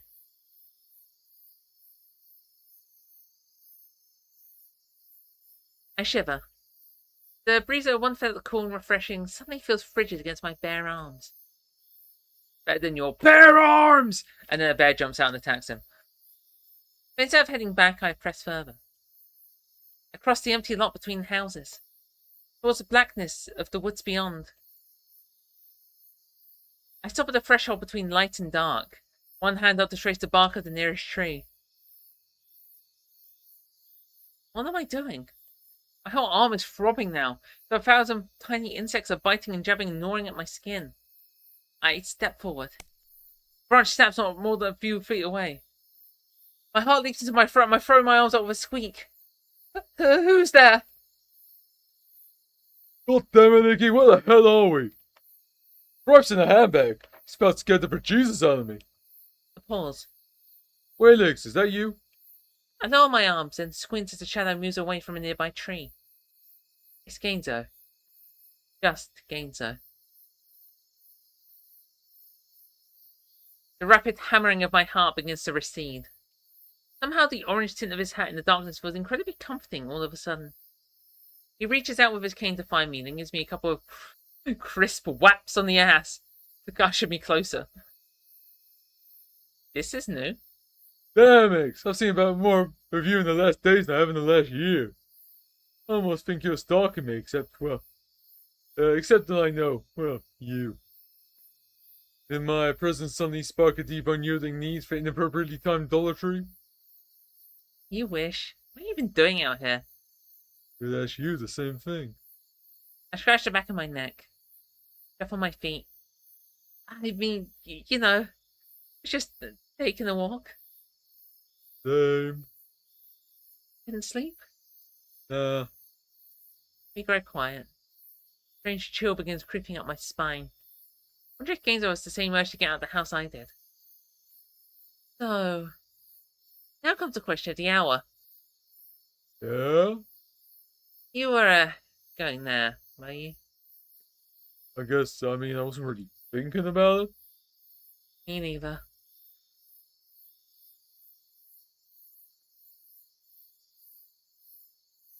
Do some life dumping? No, thank you. Yeah, I'm pretty sure we've all been sharing this stream. Pause. You don't think? I don't know. Guess we won't know if we don't check. Yeah. Now, whoos from somewhere in the darkness. Let's go there? Either way. For a final glance at the black void between the trees, then step inside. The air instantly cools. It's a damp chill, the kind that sticks to your skin and weighs down your chest. I press forward through the scattered brush, using my hands to keep from walking face first into a tree. I can hear Gainzo's cane whipping through the grass and stepping against the bark behind me. Fix on that familiar sound. It keeps my nerves from jumping out of my skin. I have to say, if I'm gonna be walking through the woods at night, I'm glad it's him I'm with. His mere presence dulls the sharp bite of anxiety growing at my insides. I reach forward, seeking out the bark of the next tree, only this time when my fingers touch the jagged edges, it sends a spark all the way up my arm and into the back of my throat. I stop.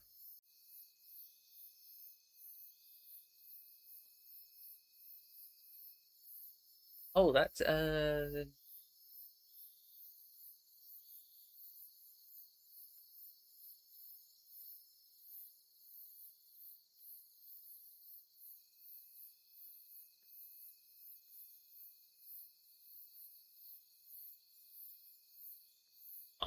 dang, that's a lot.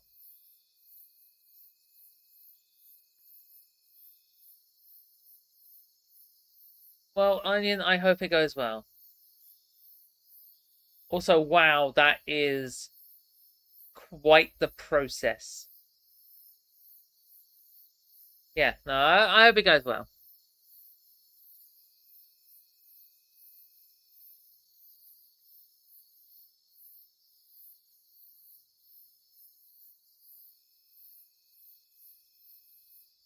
Here's as Kane wipes up my ankles, and he stops too. We here? Yeah, I answer before I even have a chance to check, because I know, how could I not?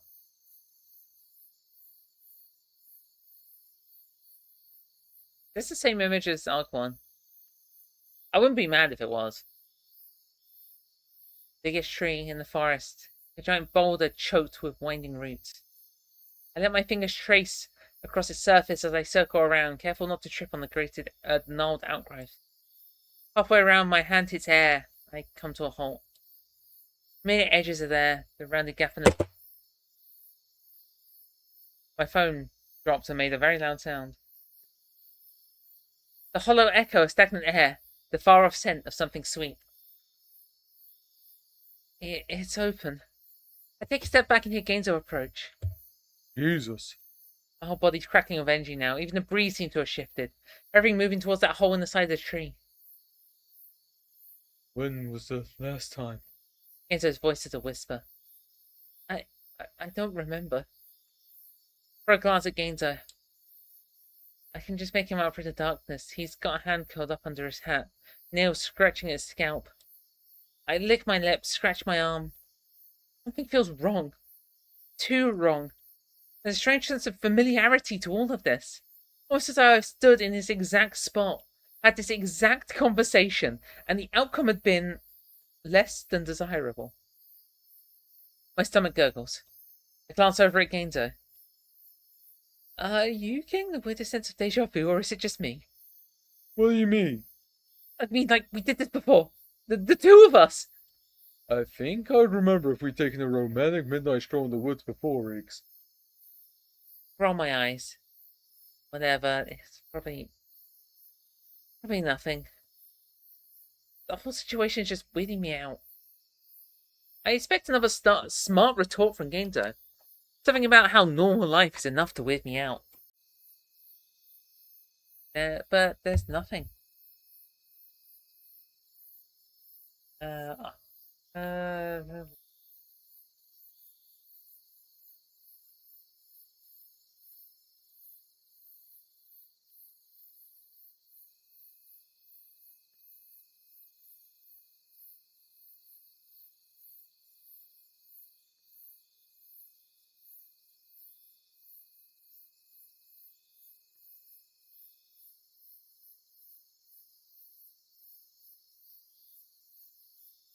I knew that was not in any way what I was expecting. I'm going to be honest.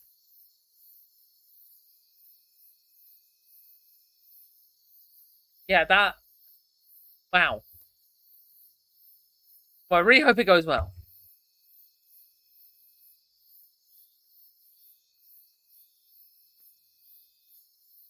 To see if I had any of the Owl Life screenshots that I took.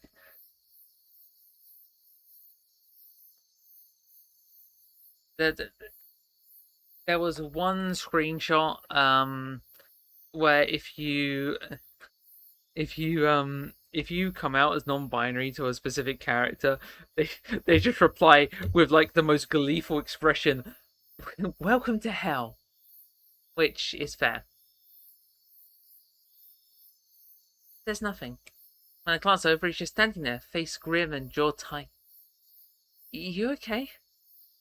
What? Yeah, just felt all of a sudden. Must be going through menopause.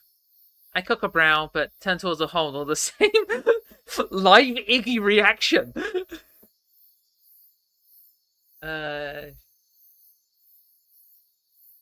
Okay.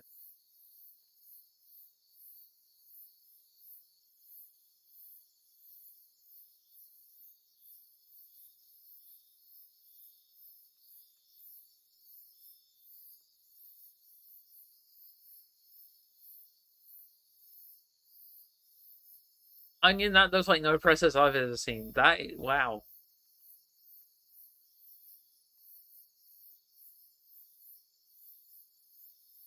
Huh.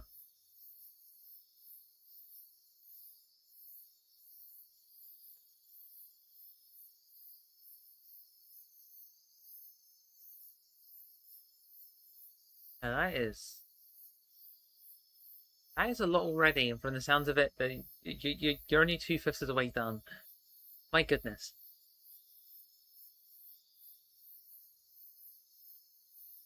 What do you think then? Should we go in? My voice hitches. Somehow, I feel like we don't have much choice. I move towards the hole, hopping a squat amongst the weeds. There's that scent again. Soft, sweet, like tempting aroma of candy store.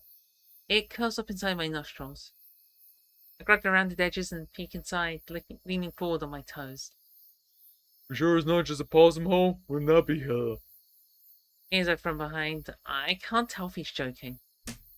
I turn my head to look back, but whack my forehead on the top edge and lose my balance. I land with a bruise-inducing thud on my shins and loud string of four-letter words. For just a moment, I'm teeter-totter, swaying back and forth along the bottom edge. Then my forward weight wins, I tilt further. Or straight into the hole.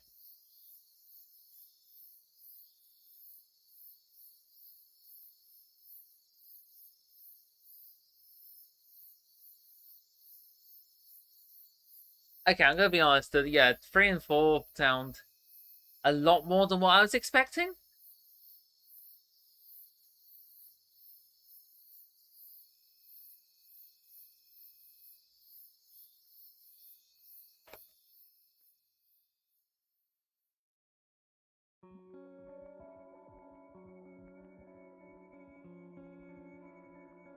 I need to go grab myself a drink. The temperature has gone up, and I need to 1, cool down a bit, and 2, enjoy a bit of drink.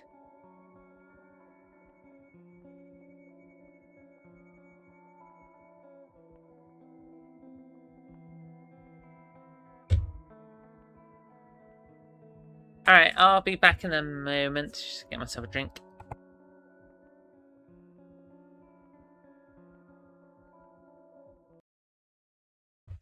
I hate Windows, I hate Windows. Alright, we're back. Okay, be back in a moment.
Oh, that is very interesting.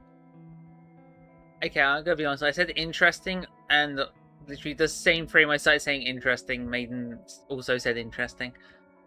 Yeah, no, that is.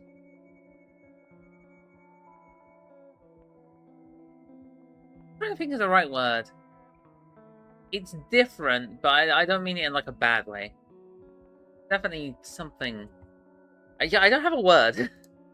My vocab is failing me.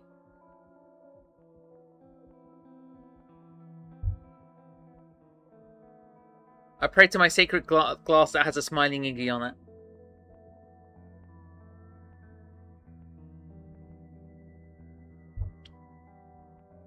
Darkness swallows me.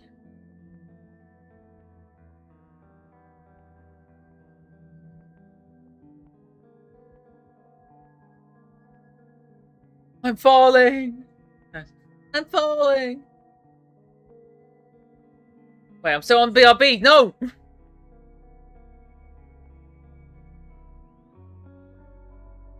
I hate Windows, I hate Windows, I hate Windows, I hate Windows, I hate Windows.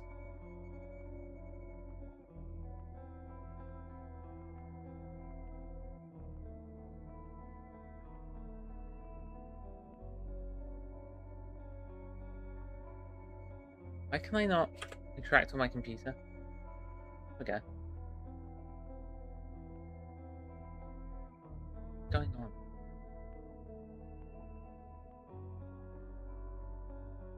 What is going on?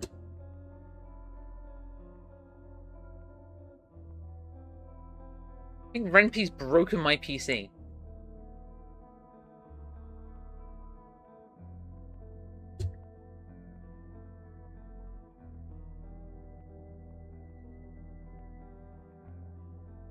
There we go, it works now.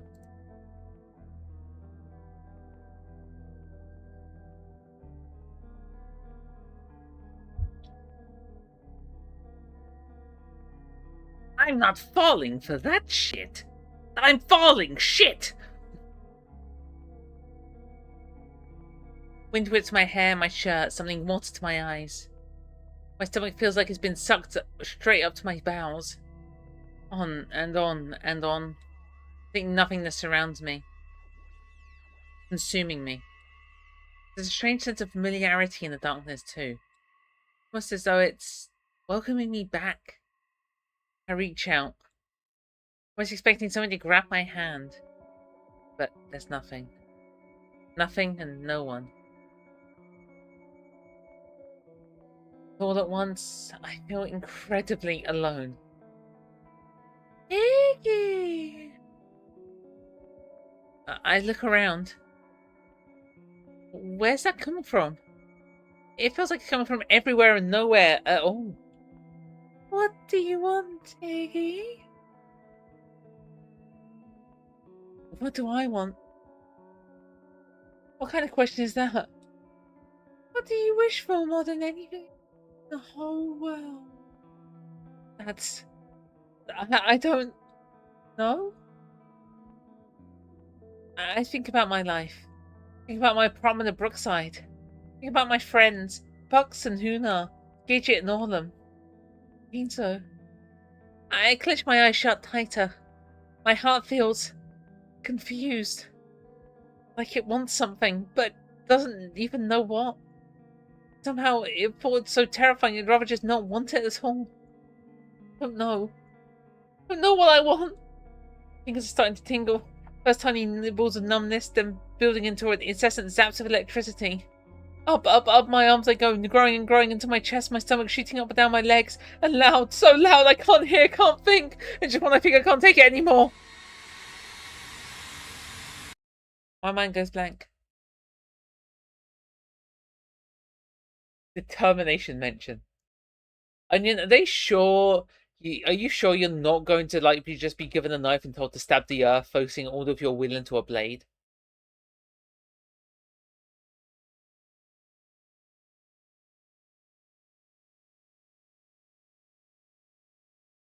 You did proceed 3 times.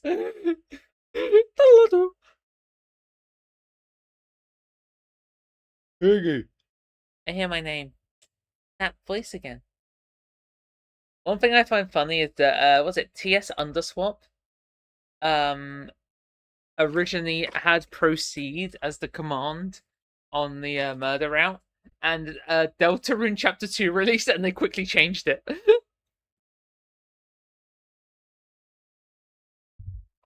TS Underswap is a fantastic Undertale fan game. That voice again. The one that wraps around me like a warm blanket. Iggy! Is it morning? I don't remember going to sleep. I don't remember much at all. I don't mind. That voice keeps saying my name. My lips curl into a smile as I... Oh no.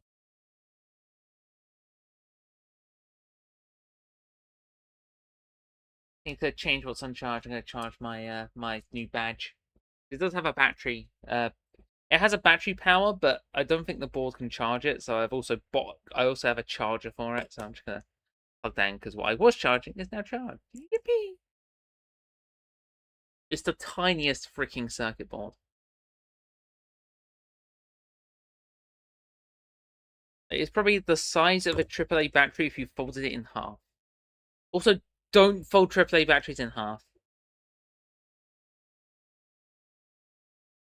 Now, my audience is babies, but don't do that. Right, and charging. Wonderful. Right, my badge is now charging. Which is not a phrase I ever expected to say in my life, but sure. My lips curl into a smile as I try and turn over and drift back into nothingness. Just 5 more minutes. For fuck's sake, she could get herself buried in there. My eyes open. This isn't my bed. In fact, this isn't even my room. Certainly aren't my stuffed animals. My hundreds and hundreds of stuffed animals. Pile of them has overtaken my entire corner of the room. Looks like someone's built an entire gigantic box of them through a hole in the roof. A very, very high hole in the roof. Oh, bro, this seems familiar. I will say, one comment I will have about Arc 2 is that it feels very samey. I understand kind of why, but it just, I don't know.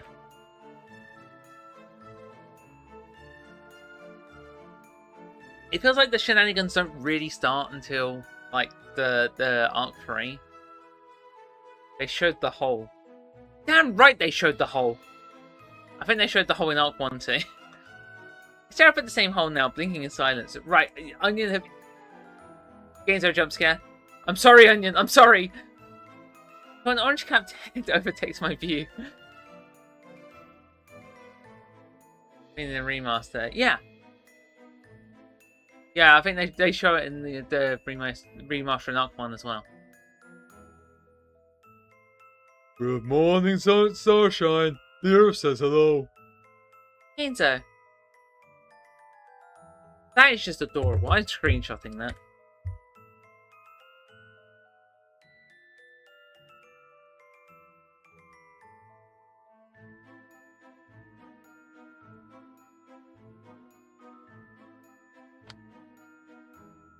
So we fell through the hole.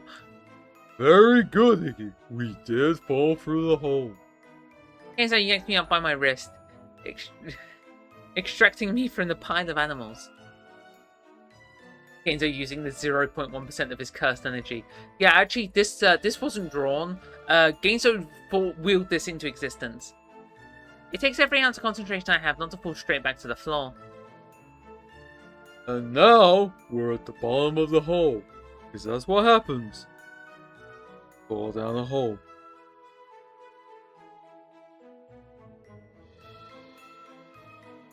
I pat my head, my cheeks, my wrist, sides of my legs. Did we really? My gaze wanders to the rest of the room. It's somehow just as I remember it. The warm grain of the hardwood floor. The rounded windows. The crackling fire of the nearby stove, kettle already on the boiler. He's just such an understanding and amazing guy when it's about Iggy, unless he's really awful. I know why and how, but that'd be his point.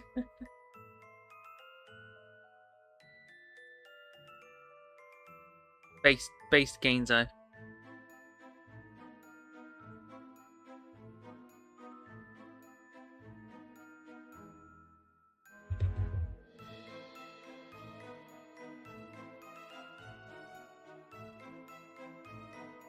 Look, Gainzo is like amazing in every single way, and I can't even like say not in a specific way OMG based. And not even like in a specific way, because in the stream of my boyfriend Smokes Lucky Strikes, I straight up went, goddamn, he's hot. Unreservedly, I just came out with it, and I'm going to be honest, I still think the comment upholds itself. And if I'm going, goddamn, he's hot, and he is in no way my type, then, you know,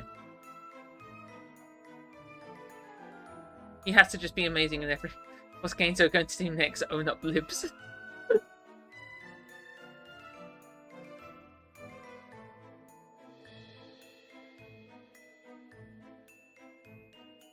I imagine Gainzo would be the kind of teenager to just, like, say slurs, because that was what you did at the time.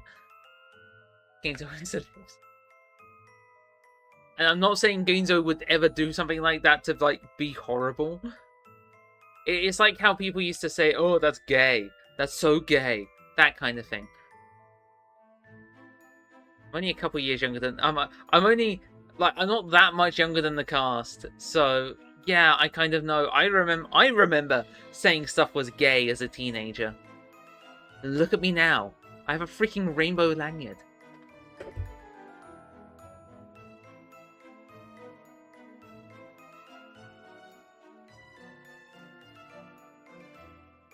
Fire crackling with the nearby stir, and a small table in the middle of the room, half-eaten cookies, cakes, and sweets still litter its checkered cloth.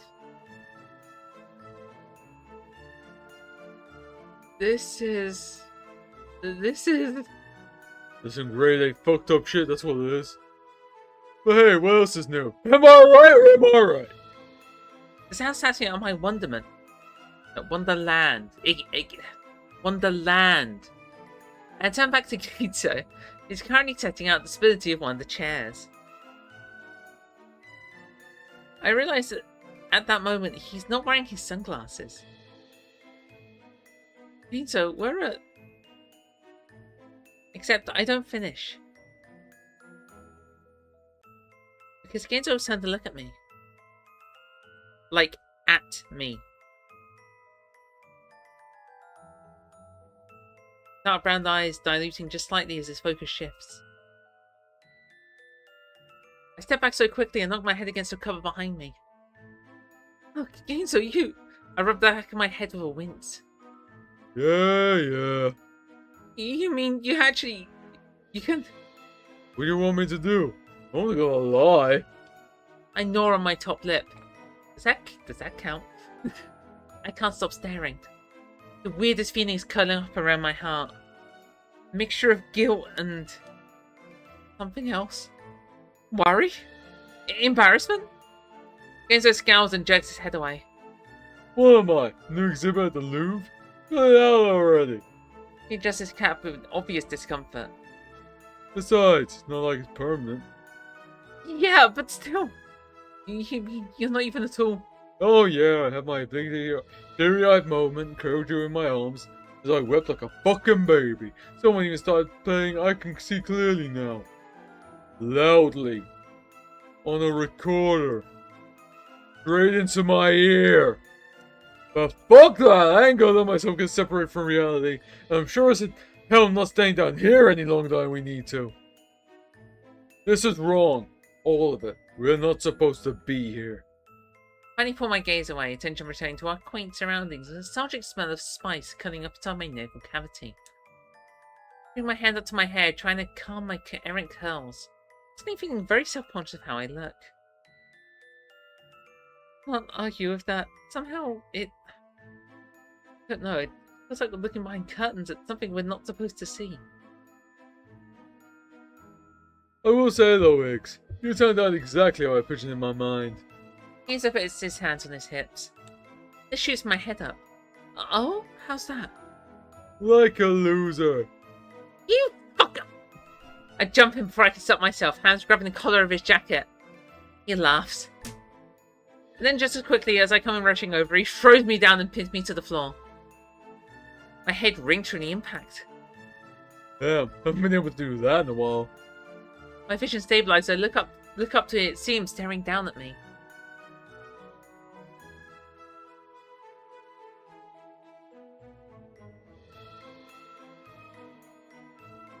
You can't give me that image and then make me take a choice!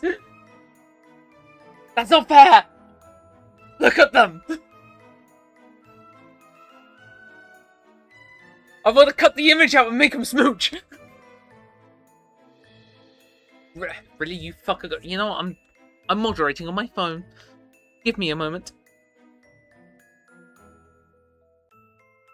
Sorry, Onion. Out of everything you've typed this, yeah, I know. Oh, look! Color printer streaming on Twitch. Let me just go. Put that out. What's view? No, I don't need the...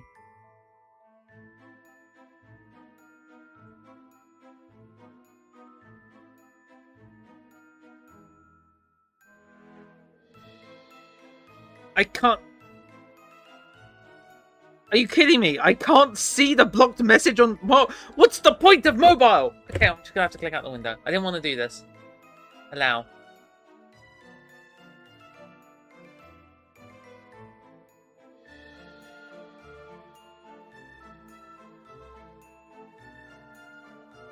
Like, sometimes you just get a little bit frustrated. To be fair, if you just woke up, found out your blind friend is no longer blind, and they went on an actual full-on rant about waking up, being able to see. Oh shit, Color Printer is streaming, yeah. Color Printer is streaming, it's amazing. Sounds like a lovely person, this printer fellow. No, charmed.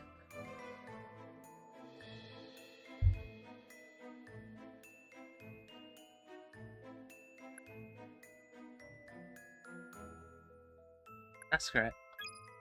I'm about to let myself lose this battle of snark. I spit out the best retort I can... My headset disconnected for like 2 seconds. What's that? I spit out the best retort I can come up with on the spot. You know, you could at least take me down to dinner first before throwing yourself at me.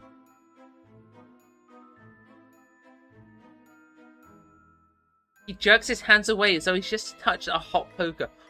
That was awful. Iggy's grin is precious as all hell, but Gaines' reaction was awful. I don't like it. I don't like it in it. In it, bruv. I don't like this. It makes me sad. And then sits up with a cough. Jokes are just as bad as always, I see. Hey, you wouldn't have it any other way. Am I right or am I right? But I'm doing my best impersonation of him as I can. Oh, they're so precious. I'm taking a screenshot. The wallpaper folder with you. Yeah.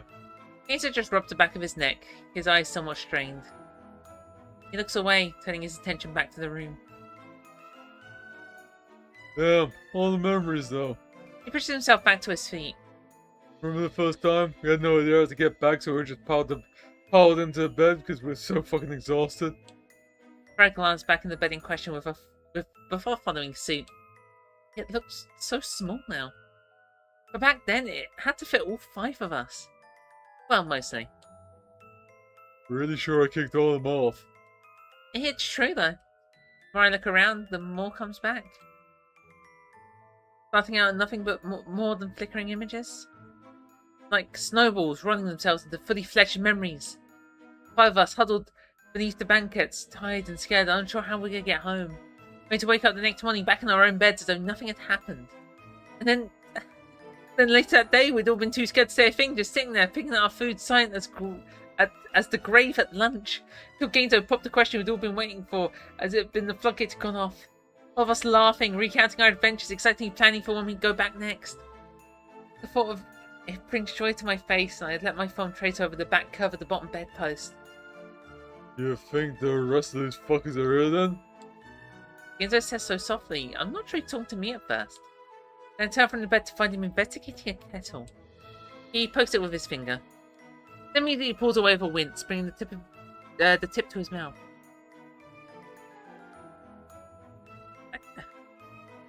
I don't know, but somehow it feels like... Before I can finish my aimless thought, sound of footsteps cuts me off.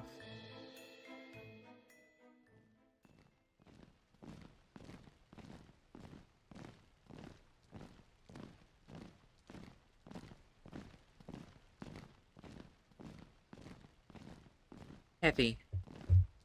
March-like. Again and again. Steady and methodical.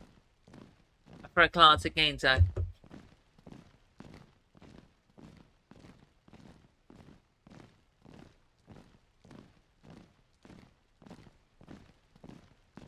He does have that dry sass, same as Kisaragi and Batman from the Arkham series.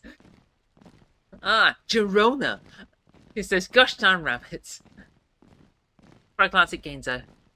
Then both of us dash towards the window. Excuse our heads inside the rounded frame, eyes seeking out the source of the sound.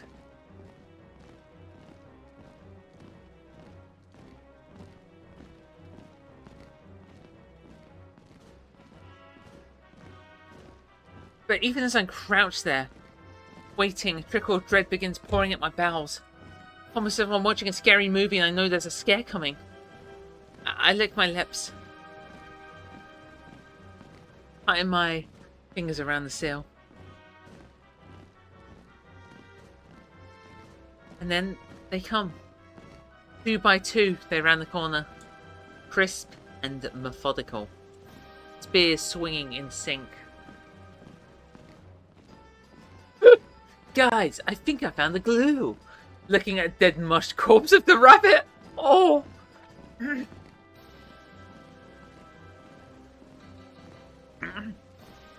I hear Gainzo's breath hitch next to me, but neither of us says a word. Stingus. Somehow it's like we're both expecting this. The rabbit in the lead comes to an abrupt halt.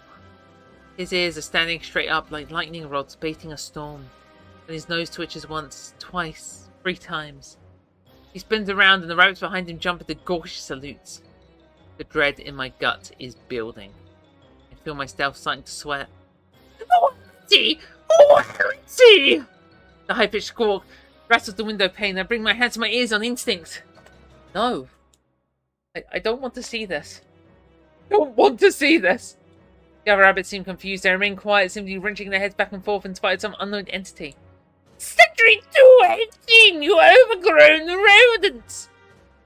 This prompts an about face from the soldiers in the battalion who quickly spun their heels to face a single rabbit at the back, the only one without a partner. The rabbit in question flinches and steps back. Fud, fud, fud. Each impact brings the lead rabbit's boots on the hard earth, makes the walls of the small cottage shake as he storms to the back of the rank.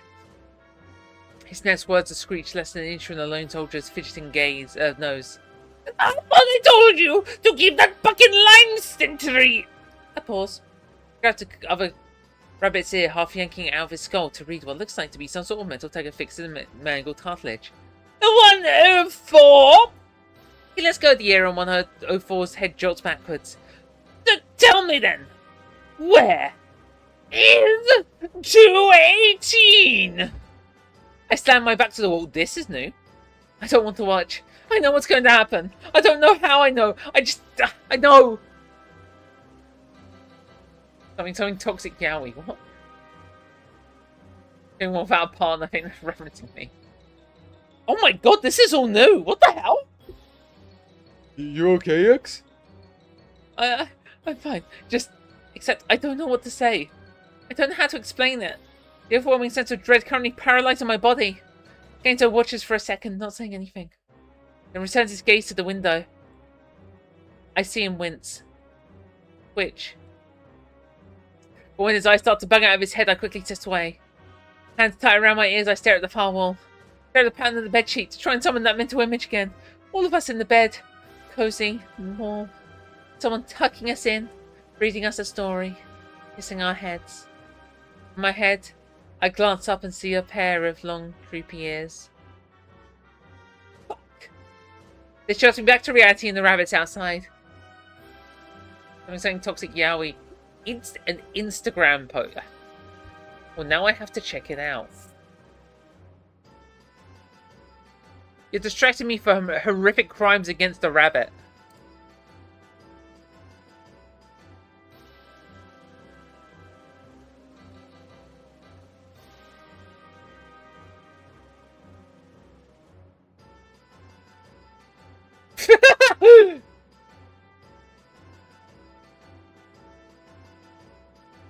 Okay, that's funny.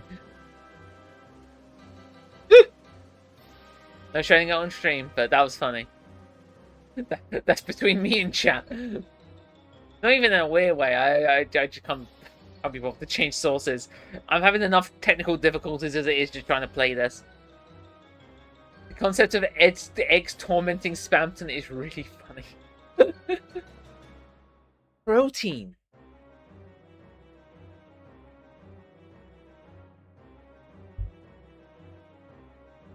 I glance up just as Gainsbow's face goes completely white. Jesus. I wait another second. Then... Are they gone? Yeah, they're leaving. I let out a breath. I hadn't realised I'd been holding in and slump away from the wall. Good call looking away, Iggs.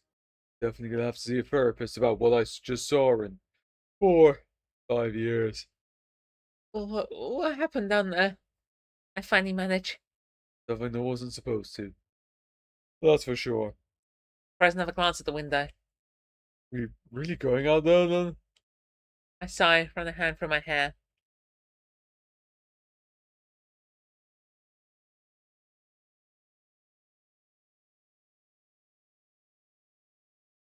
A collection of 20 really funny Instagram reels. Deltarune reels, if only didn't ban TikTok here.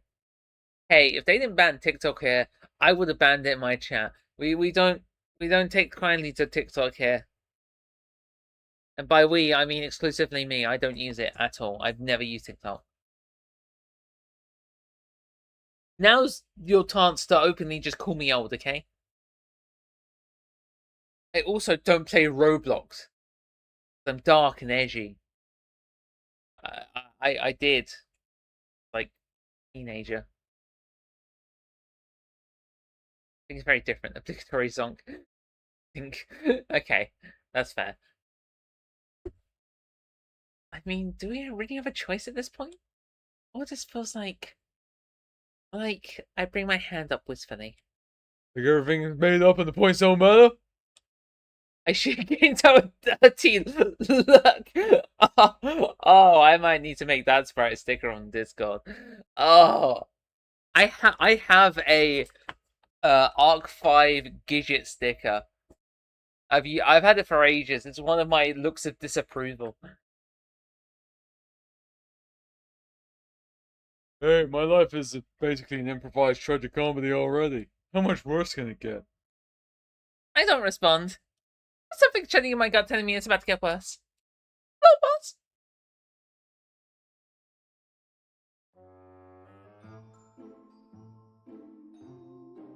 God damn. Two of us look down at the dead body of Century 104. I got one hand over my mouth and I'm trying my best not to gag. That was one hell of a nasty wallop. Here's it grimaces. Have a real flowery boss fight background and soundtrack and flowery screams. Here I come, San Francisco! Then come floating around with all the flowers behind him and goes around like those invincible wobbles. Nice. Flower man, flower man. I do like Flowery's theme. So good.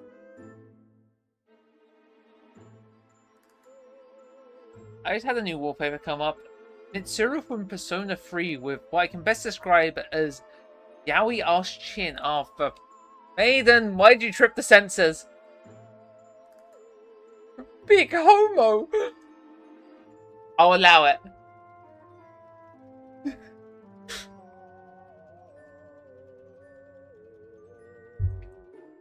Will you ban me if I share it? I mean, you can share it, but if you end up in auto mod hell, I'm not rescuing you. Getting big FOMO stuck with this big homo. Mad Mew Mew. What?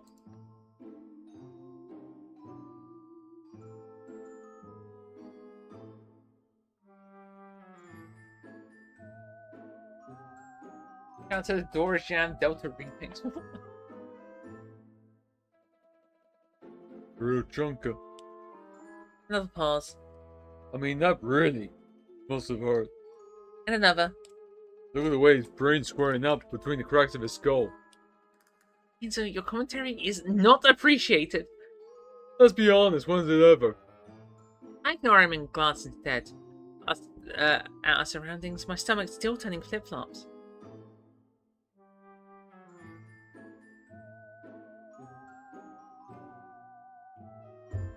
There's no sign of battalion now. They've disappeared somewhere amongst the trees further down the path.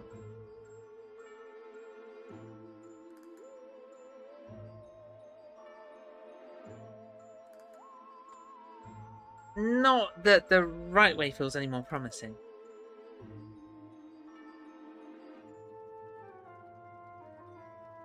I follow it with my gaze as it winds up a pair of crooked trees before disappearing behind an unprized mount of meadow grass.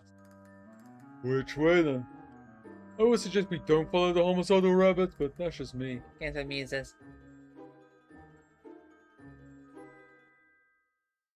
Starman is such a good track. I love vocal covers of it to bits. There's someone made it like a day after Chapter 5 release. It was amazing. It's a mashup of Flower Man and There Will Be Blood from Jesse Sam's theme from Metal Gear Rising Revengeance. And then the same person, like a week later, did a mega mix, mixing Flowey Mew Mew with like a bunch of different things. Absolutely crazy.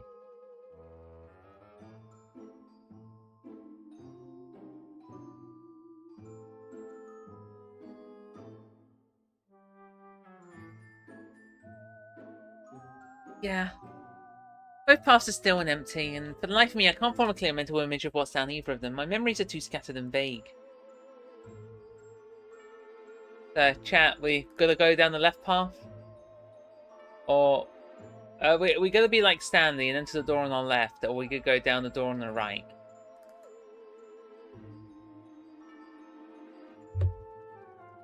Right is always right?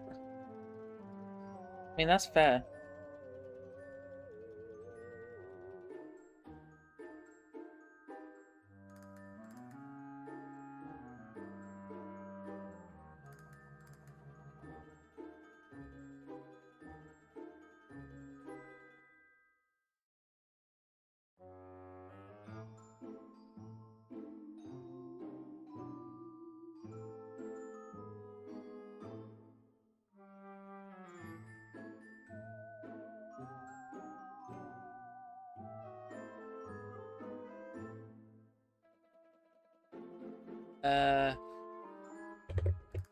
Look at my message awkwardly like that. Yes, right. Okay. I would look. I will look at chat however I want to look at chat.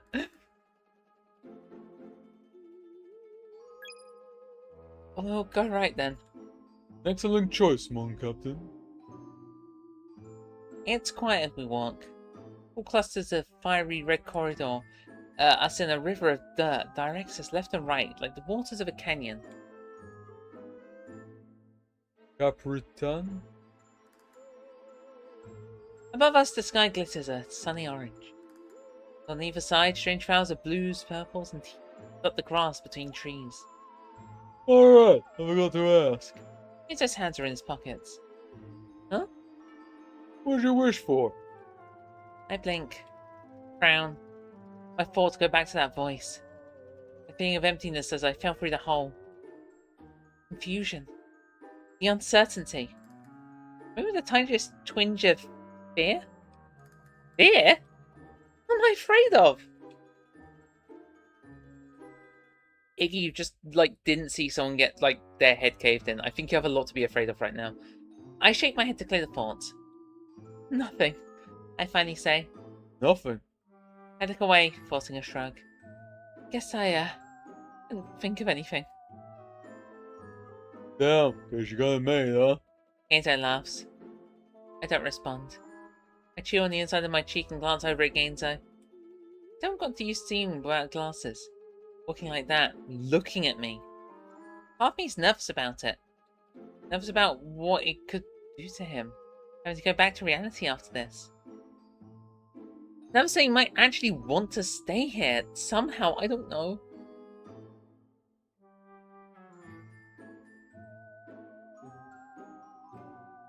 Fear! There goes Scarecrow. Just noticed Iggy being in the dialogue box. The most peak part of the remaster. Iggy sprites. I can't possibly feel what he's feeling right now, so I have no idea what's going on in his head. That part of me feels happy. Being able to look into his eyes. Knowing that he sees me. Why would that make me happy? I don't know.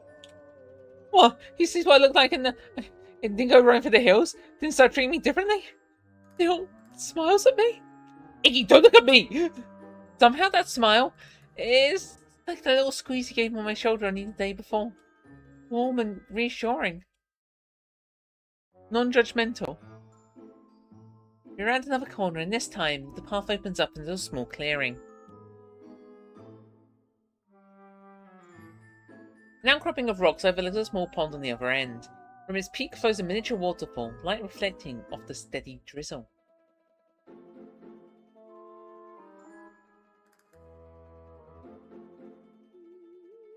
Three-way clash of the Long Quiet versus Iggy versus Sifrin over time loop. And they get fourth party by Frisk. Ugh!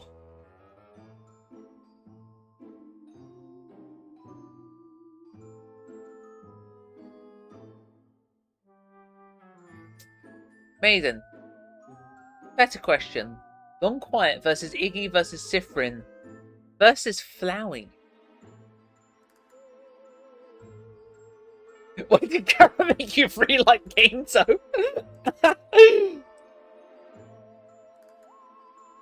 I simply must ask, why did Kara make me do this?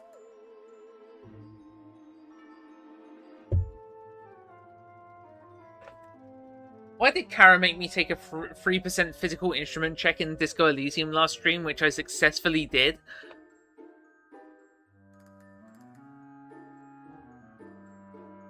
I was getting shit-rocked by the princess and or Monica.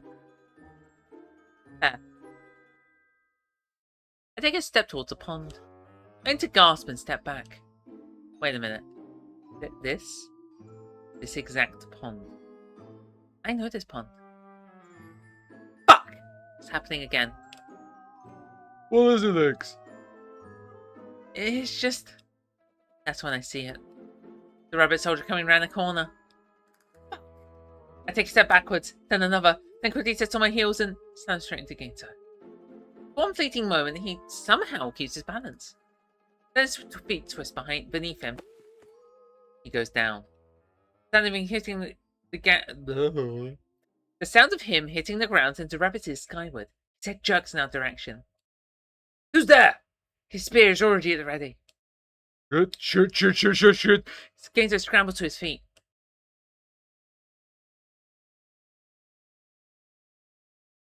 Why did Kara kill that rabbit?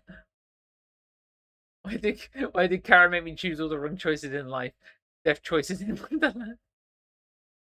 There's an achievement for seeing every death scene. I'm sorry! I spoke with a flustered wave of my hand. You're apologizing now? With the murder rabbit breathing down on necks? He's got a point. I don't see the rabbit staring straight at us. And I swear I see the tip of his spear. Gainzo grabs my arm and pulls me behind him. Rabbit cocks his head first to the left, then to the right. The right eye twitches, then widens. You're that fella the king told us to watch out for. I'll get a promotion for sure if I bring you in. Fresh meat for weeks. No more of that slop. He readjusts the grip on his spear. Then charges. Hey, run! I hit Genjo yell a second before my hand finds his hand finds my shoulder and pushes me away, but even as I stumble backwards, I missed the rabbit making a beeline towards Genzo. He stares straight for him, spear out and glinting fireballs, light filtering through the trees. Fuck!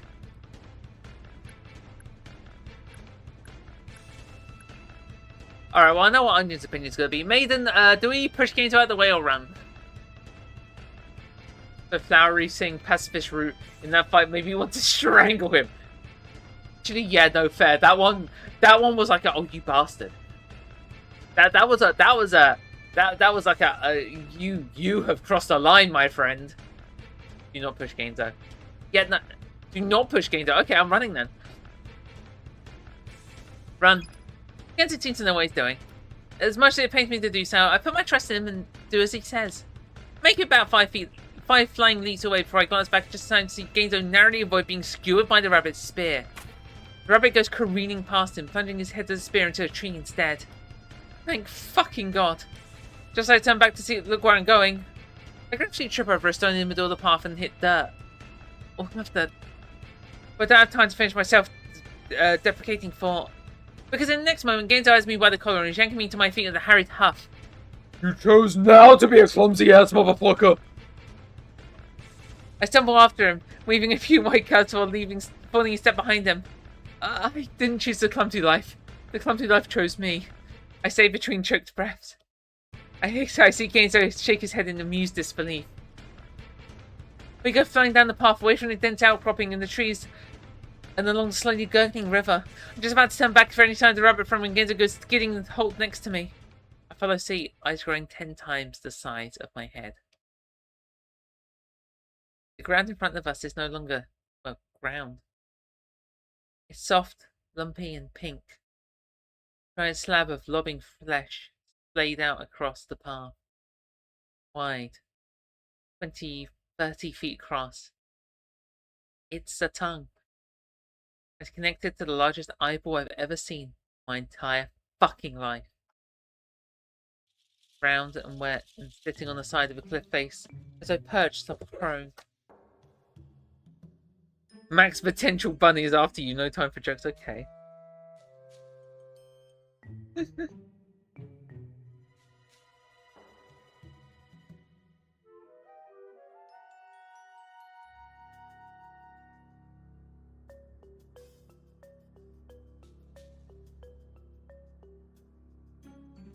Our approach, its oversized pupil swivels in an almost audible rumble to stare straight at us. What in the actual fuck? I don't... I'm about to say I don't remember that thing being here before. My head's so jumbled at this point, I can't say for sure what I remember and what I don't. Instead I just gulp and look at the thing, bugging sense of nausea turning my bowels into stone soup. I take back every moment in my pre-pubescent years where I wish I could get some tongue. Genzo! I quickly scan our surroundings, looking first a step towards the left and then a river on the right. Just as I'm studying the intricacies of water patterns, I feel a tug on the hem of my shirt. My head snaps down, eyes refocusing themselves just in time to take in the sight of a small creature staring up at me. I jerk backwards with a cry of surprise. What the actual hell is that thing? Genzo comes up behind me as I've recovered enough to ponder the same question myself. It's small, only coming up to my knees, but its head is large, puffy, and oblong. Red, bright red, almost like a tomato. Nubert is back, baby. You want to say something, little guy? I ask as I pop a swat. Then waggles its tentacle-like arms off to the right. I turn my gaze in the direction it's pointing and see a neat wooden bridge stretched across the width of the river. A bridge? My eyes furrow. Oh, wait a minute. Bridge. Bridge. Bridge.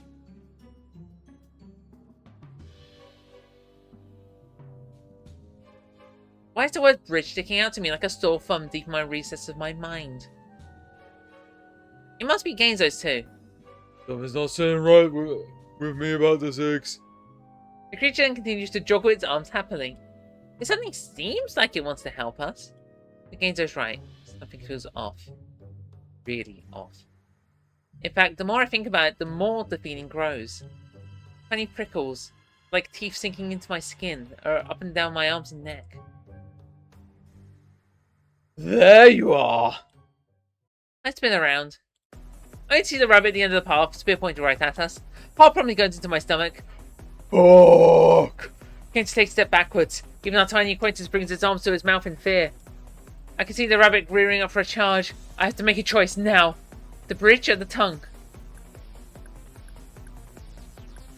Wait, really?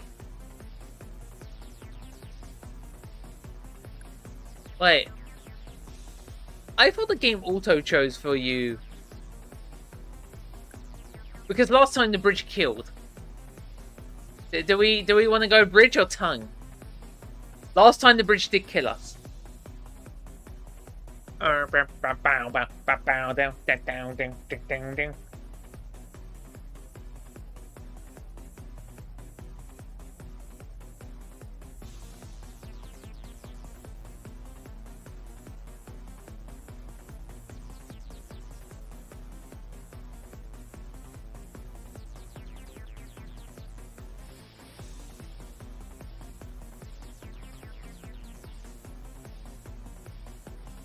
Yum Yum Tongue. It does after Arc 2. What did this Arc? I'm pretty sure the first choice where you choose to go left and right auto-chooses for you in Arc 2. Back in 10 minutes, don't miss me. Oh, but I will! Aww. Right, Tongue. Something wrong about the bridge. Too wrong. In that moment of indecision, I choose to go with my gut, as much as it pains me to do so. Damn it! I groan. To the tongue, to the tongue. What? Genzo squeaks, his voice rising about 2 octaves.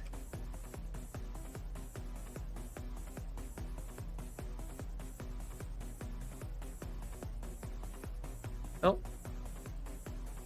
There's no time to explain. I grab the sleeve even as he's throwing the creature a pained look. And dragging towards the heaving pink slab. We clamber on top just as the sound of racing footsteps fills the air behind us.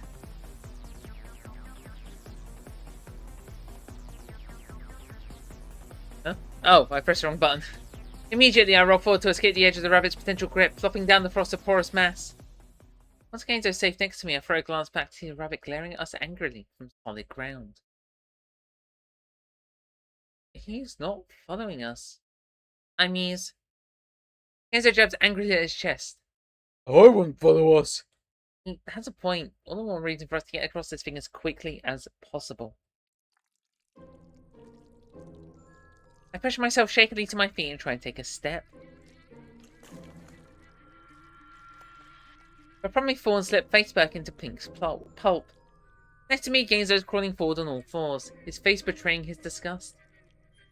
This is the most disgusting thing I've ever done in my life. Potential man, forming shadows with his hand way up high. He pauses, raises a finger in the air. Scratch that. Second most disgusting thing. I shakily rise to my hands, fingers sinking into the tongue's flesh. Why do I feel like I don't even want to know? I wince and follow after him, saliva quickly saturating my knees and my jeans. It's slow going. Keep my eyes trained forward as I crawl, trying not to look or think about the viscosity seeping up between beneath my fingernails.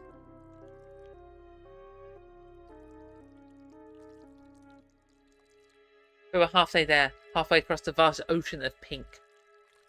We just need to keep moving. That moment the tongue moves. Starts as a low rumble. And then the salmon-coloured flesh begins to undilate, giving rise to rippling tremors that send our bodies bobbling. Gato! I tend to crawl towards him, using as a vertical mountain of flesh rise up against the ground, taking us with it. The fuck! Gato loses balance and lands with a splat on his back, hands on his head. The growing hillock takes us up, higher and higher, while suddenly shifting gears and rolling like a wave. The upsurge of flesh ripples, crests, and surges forward, taking us with it. I lose track of him up from down, slipping and sliding across the stick surface. Only once it slows to a stop, my body slides limply down the slide of flesh. Do I notice how close we are to that all-seeing eye? Isaac lies down next to me. I don't even look at him. I can practically hear his heart thudding away in his chest. Neither one of us makes a sound as the widening pupil eye dilates, focuses, and stares straight through us.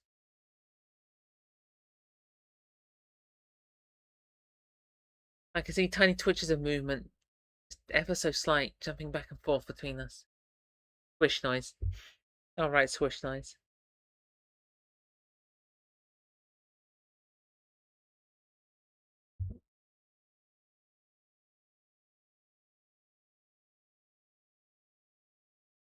They make the soft, wet surface of the eye tremble and jump.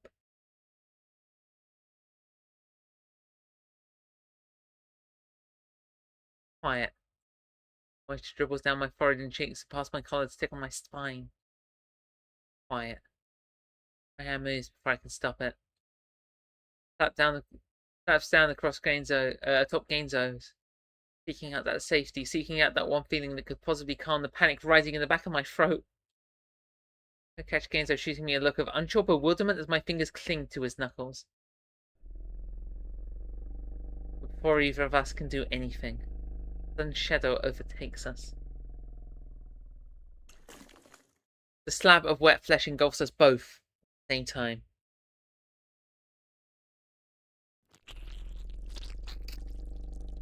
It presses into our necks, chests, and faces.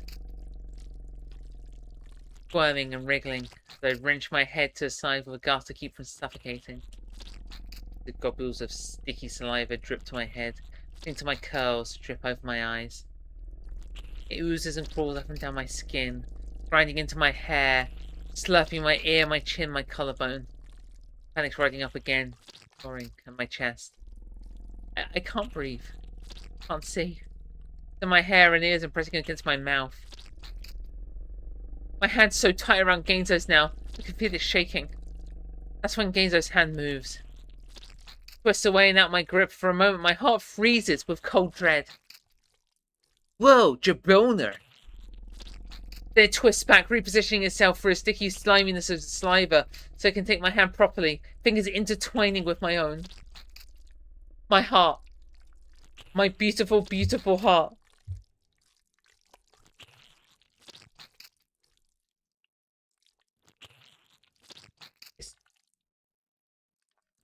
Is Hales here? I have a very ominous... Oh, Hales is not here, it's just convenient timing.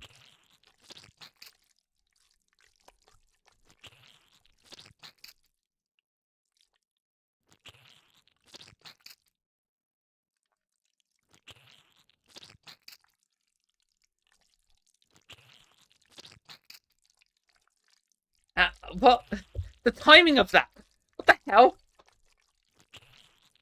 I mean, like, okay, I'll keep going. The dread melts away, and the panic twisting on my shoulders knots into and uncores itself. Breathing properly again, even though the mucus-like muck, even though the wriggling leech stuck at my cheeks and forehead. I focus only on his hand. And finally, the tongue pulls away, leaving me looking like I'd just been frisked by a slug. Frisk? From Undertale?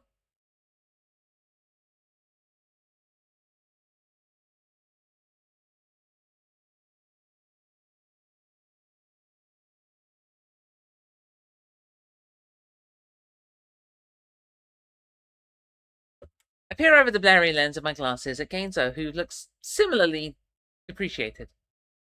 Oh my god, Frisk Undertale from Undertale, my heckin' anime girl who loves that.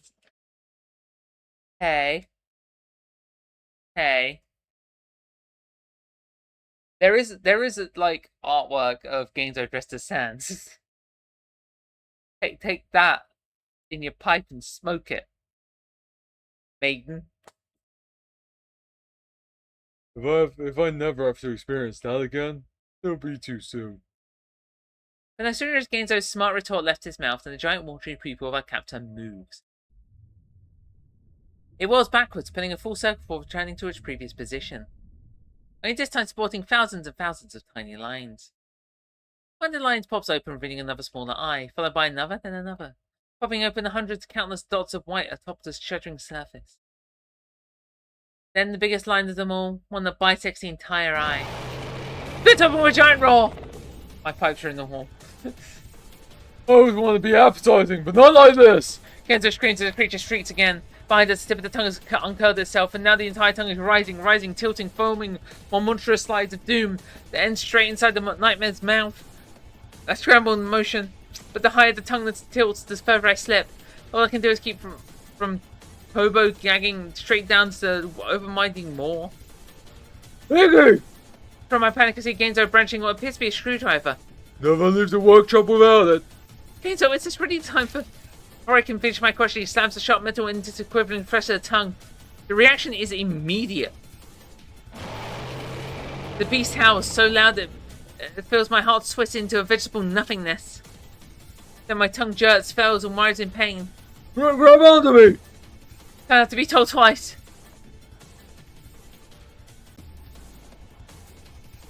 The pipes are in the wall, the pipes are in the wall, the pipes are in the wall.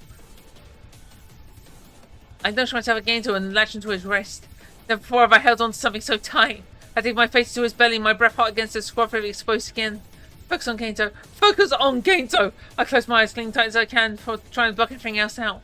Everything feeling the tight warmth beneath my arms and against my cheek. A bumping Genzo's clutching desperately to handle the screwdriver, jaw torn and muscles tight.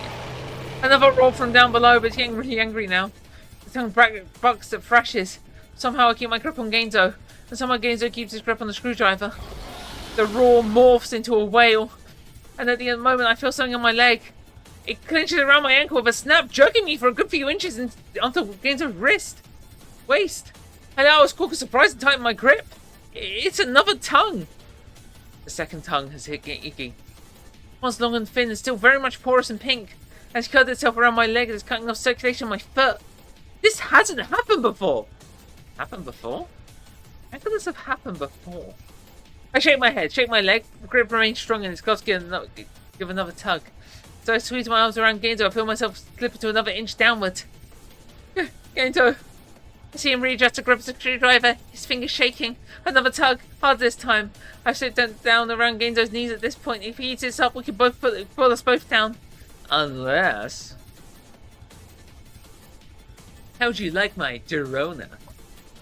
The maiden, what do we do? Do we try and kick the beast off, or do we just let go?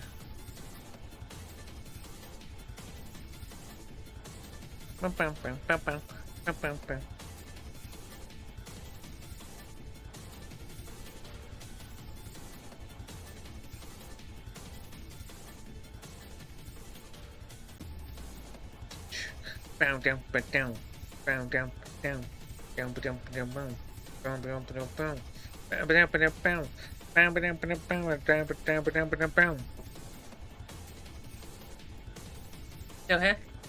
Yeah, I'm still here. Welcome back, Onion. Onion, if you only played the original, the remaster added a lot more detail to this scene. Oh my god, it was so cute. But anyway, now we're gonna kick the beast. My gut instinct is to get the thing off me, no matter what it takes. So I reel my leg back and kick it out with all the momentum I can muster. I managed to liberate my foot for all of 1 second. Then the tongue loops itself back around my ankle in one snake-like motion and gives a yank that sends me down to Genzo's shoes. Iggy! Genzo's eyes have gone wide in fear. I try and straighten my grip, pull myself to his legs, but my arms are already starting to shake and that thing's coiling even higher around my calf. Shit! All I can do is keep myself from sliding straight off. I clench my eyes shut and bite down my tongue, keep my focus on my arms, lock around Genzo's legs. Another tug. It's got my whole leg now, giving it an even better grip. I throw a helpless glance at Ginzo. Just hold on, Hicks. I hear a voice crack. Another tug. His face goes white. Before I have a chance to wonder why, I notice my arms are no longer gripping his ankles. I've flipped.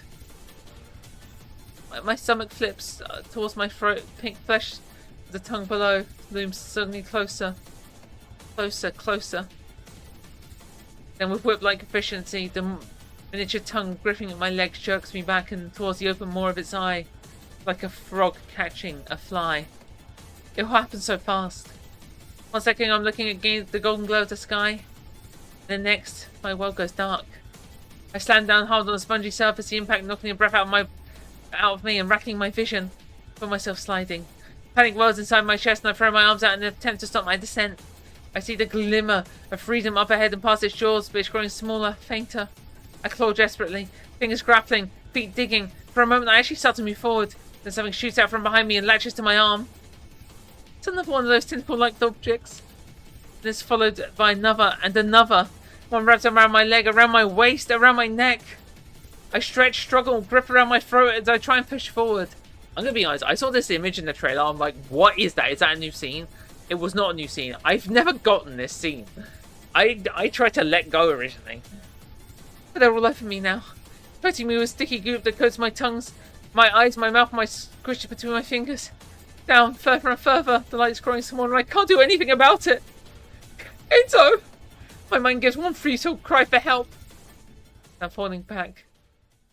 Back. The endless blackness.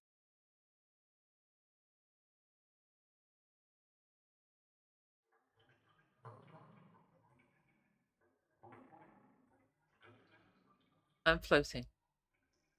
Weightless. Water. I can hear water. Am I dead? Yeah, it feels heavy around me. Being moist. That smell. Like charred fat. Horrible. Filling up inside my nasal cavity and coating my brain. Move my hand and I hear a water splash. I'm in the water? I open my eyes. But I can't see anything. Not much anyhow. It's dark and hot and the water is sitting against my hair and my arm. Where am I? If I move, the ground jiggles beneath my feet as I glide through the water. Hello? I manage to eke. Rub my eyes. Glasses are gone. Must have lost them at some point. When I pull my fingers away, my eyes start to burn. Drift forward. Make out a shape in front of me. When I reach out, it's not what I expect. I reel back in surprise. A rabbit? And it's not moving. Half submerged in the water, its ears drooping and its head slumped. Half its fur seemed to have been eaten away, the skin pink and mottled beneath. Mottled. Almost as if it's been dissolved. Take a step back, my heart suddenly thumping loud in my chest. I glance down at the water. Cup some of it in my hand. That's not water. Palm tingles, stings longer than I hold it. Acid. I throw another glance around and see more looming, floating shapes. Stomach acid. No. Throw my arms around, stumble forward, splashing and sloshing. No. I need to get out. But there's nowhere to go. Pink fleshy wall towers above me on all sides. All I can do is stare up at the hole far above me. Oh my god! More stings. I've never gotten this game over. My skin is tingling. I can feel the acid slowly chewing away at the fabric of my pants and shirt, nibbling at my exposed skin at my arms.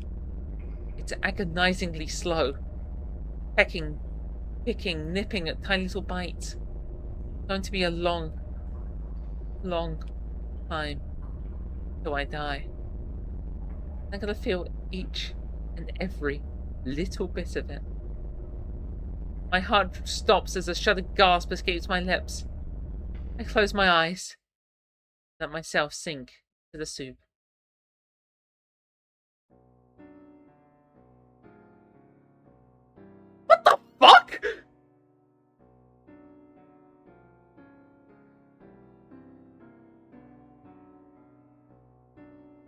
Look at what you did to Iggy, Maiden. Lazy worm stays alive. Chapter 3, the wild. Okay, alright. Unfortunately, you're digested. At least you had some company during the long wait. I mean, that went on for a while. Probably, I mean, I was reading it slow, but still.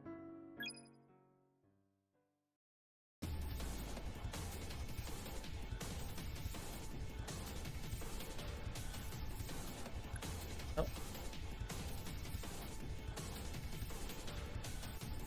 There we go. Unless I do something? But what? I can try and kick it off, but the gurgling feeling in my stomach is anything to go by. That's not going to have the results I want. If I don't really have much choice, do I? Alright. Sorry, Genzo. It's futile. There's nothing I can do. Nothing that'll get me out of this. I know it. If I can still save Genzo, he can make it out of this. Find bugs. Figure out what's going on. Fix all of this. But me? When have I ever been able to do anything? I let myself slip another few inches down Genzo's leg. My grip loosening. I'm the one that started all this anyway. I was the one that had us open the door. The one that had let things get like this bad between us. I squeezed my eyes shut. Another tug on my leg pulled me down to Genzo's feet. I'll use myself as a distraction. Make that thing devote all this attention to me. Then Genzo should be able to get away. I bite down on my lip and suck my breath. One more tug and then off. A hand on my shoulder jolts me back to reality. I shoot my gaze skyward to see Genzo glaring down at me. His fingers clenched in the fabric of my shirt. Don't you fucking dare! I blink, eyes wide. Don't give me that look, I know what you were thinking. But Genzo, we have to... We're getting out of this together! Crack when his voice makes me stop in my tracks. And this time, when the tongue yanks down on my ankle, I squeeze myself against Genzo's calves. Jaw clenched. Genzo's hand shoots back to the screwdriver to keep us from flying off. He grunts, looks to a screwdriver, to a tongue, to me. And finally says, Can you reach my pocket? I'm not sure I want to try taking my hand off again. I can try. I wince and begin to pull myself back up. Yes, Iggy, everything is your fault. Onion! That's rude. Some of it is definitely Iggy's fault. The eye must not like this because the tongue around my ankle gives the strongest tug yet, yanking me down all the way to Genzo's shoes. Shit! Genzo's eyes nearly bug out of their sockets. Just hold on, okay? He grits his teeth and I see him take a deep breath before grabbing for his pocket. He comes back out holding a lighter. How about a little tongue from blade? He said with a grin, far too amused for our current situation. With one flick, two flicks, he gets the flame dancing and holds it up against the point where the screwdriver is piercing the pink flesh. It takes about 5 seconds for the eye to react. There's a roar beneath us. It'll be your fault. That's the follower number 3. Then the grip from my ankle finally loosens, pulls away, the largest tongue beneath us bugs and bobs. Bugs! Another roar, pain this time. I can feel the surface of the tongue writhing and cutting away from the flame. Just wonder how much longer I can stand it. The muscles beneath us suddenly grow taut. In one whip-like movement, the tongue reels back and chucks us forward. Genzo and I go flying like rocks in a slingshot. First a few feet over the ground, then slamming into the dirt, rolling. 5 feet, 20, 10 feet, 20. Finally and unceremoniously slapping onto the pebble-strewn path like a couple of wet fish.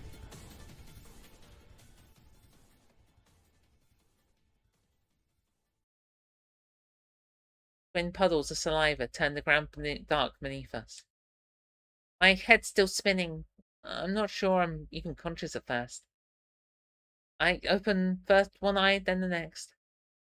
Then with a groan that's half agony, half disgust, I push myself onto my palm. Thick, clammy strings of goo stretch between my skin and the puddle below. Genzo rolls over, his cheeks are painted with glossy drool. Hey, X. If I ever ask how much worse it can get again, please just stab me. Stab me right in the face. He says before hacking a gallon of saliva onto the ground.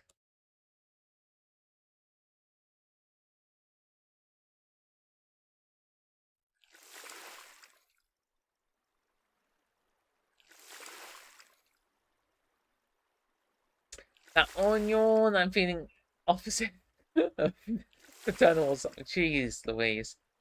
Freedom! Oi. Alright, I think I'm gonna call it here for today. We'll see what our friends are up to next time we stream Wonderland.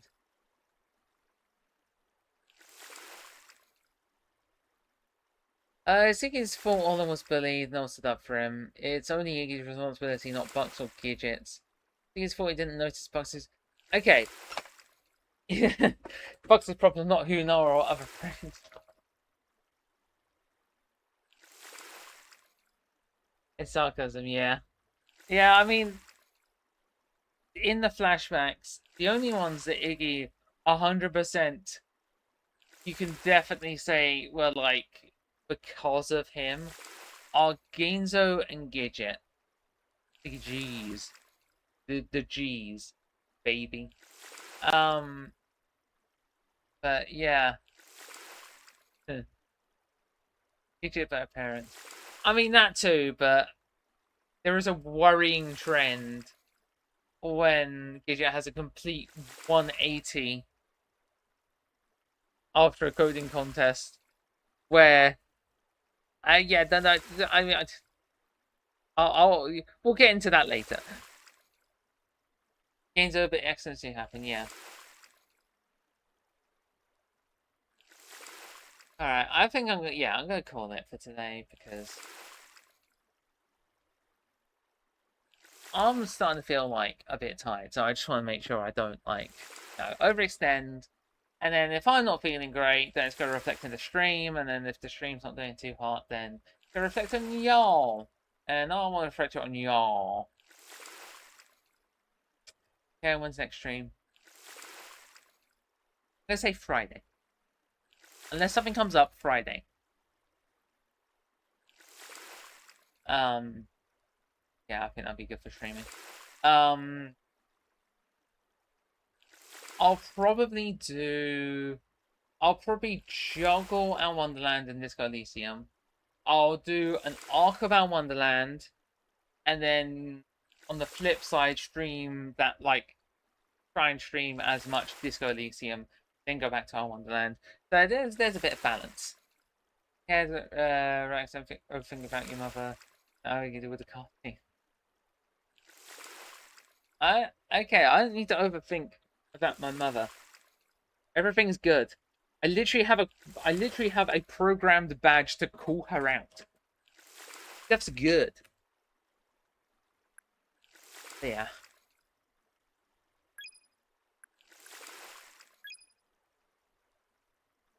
Alright. Girona. Alright, as always, have a good morning, evening, afternoon, night, whatever time it is for you.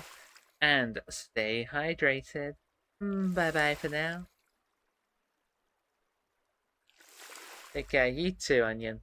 And Girona yourself, Nathan. Nice voice acting, thank you. Alright, bye.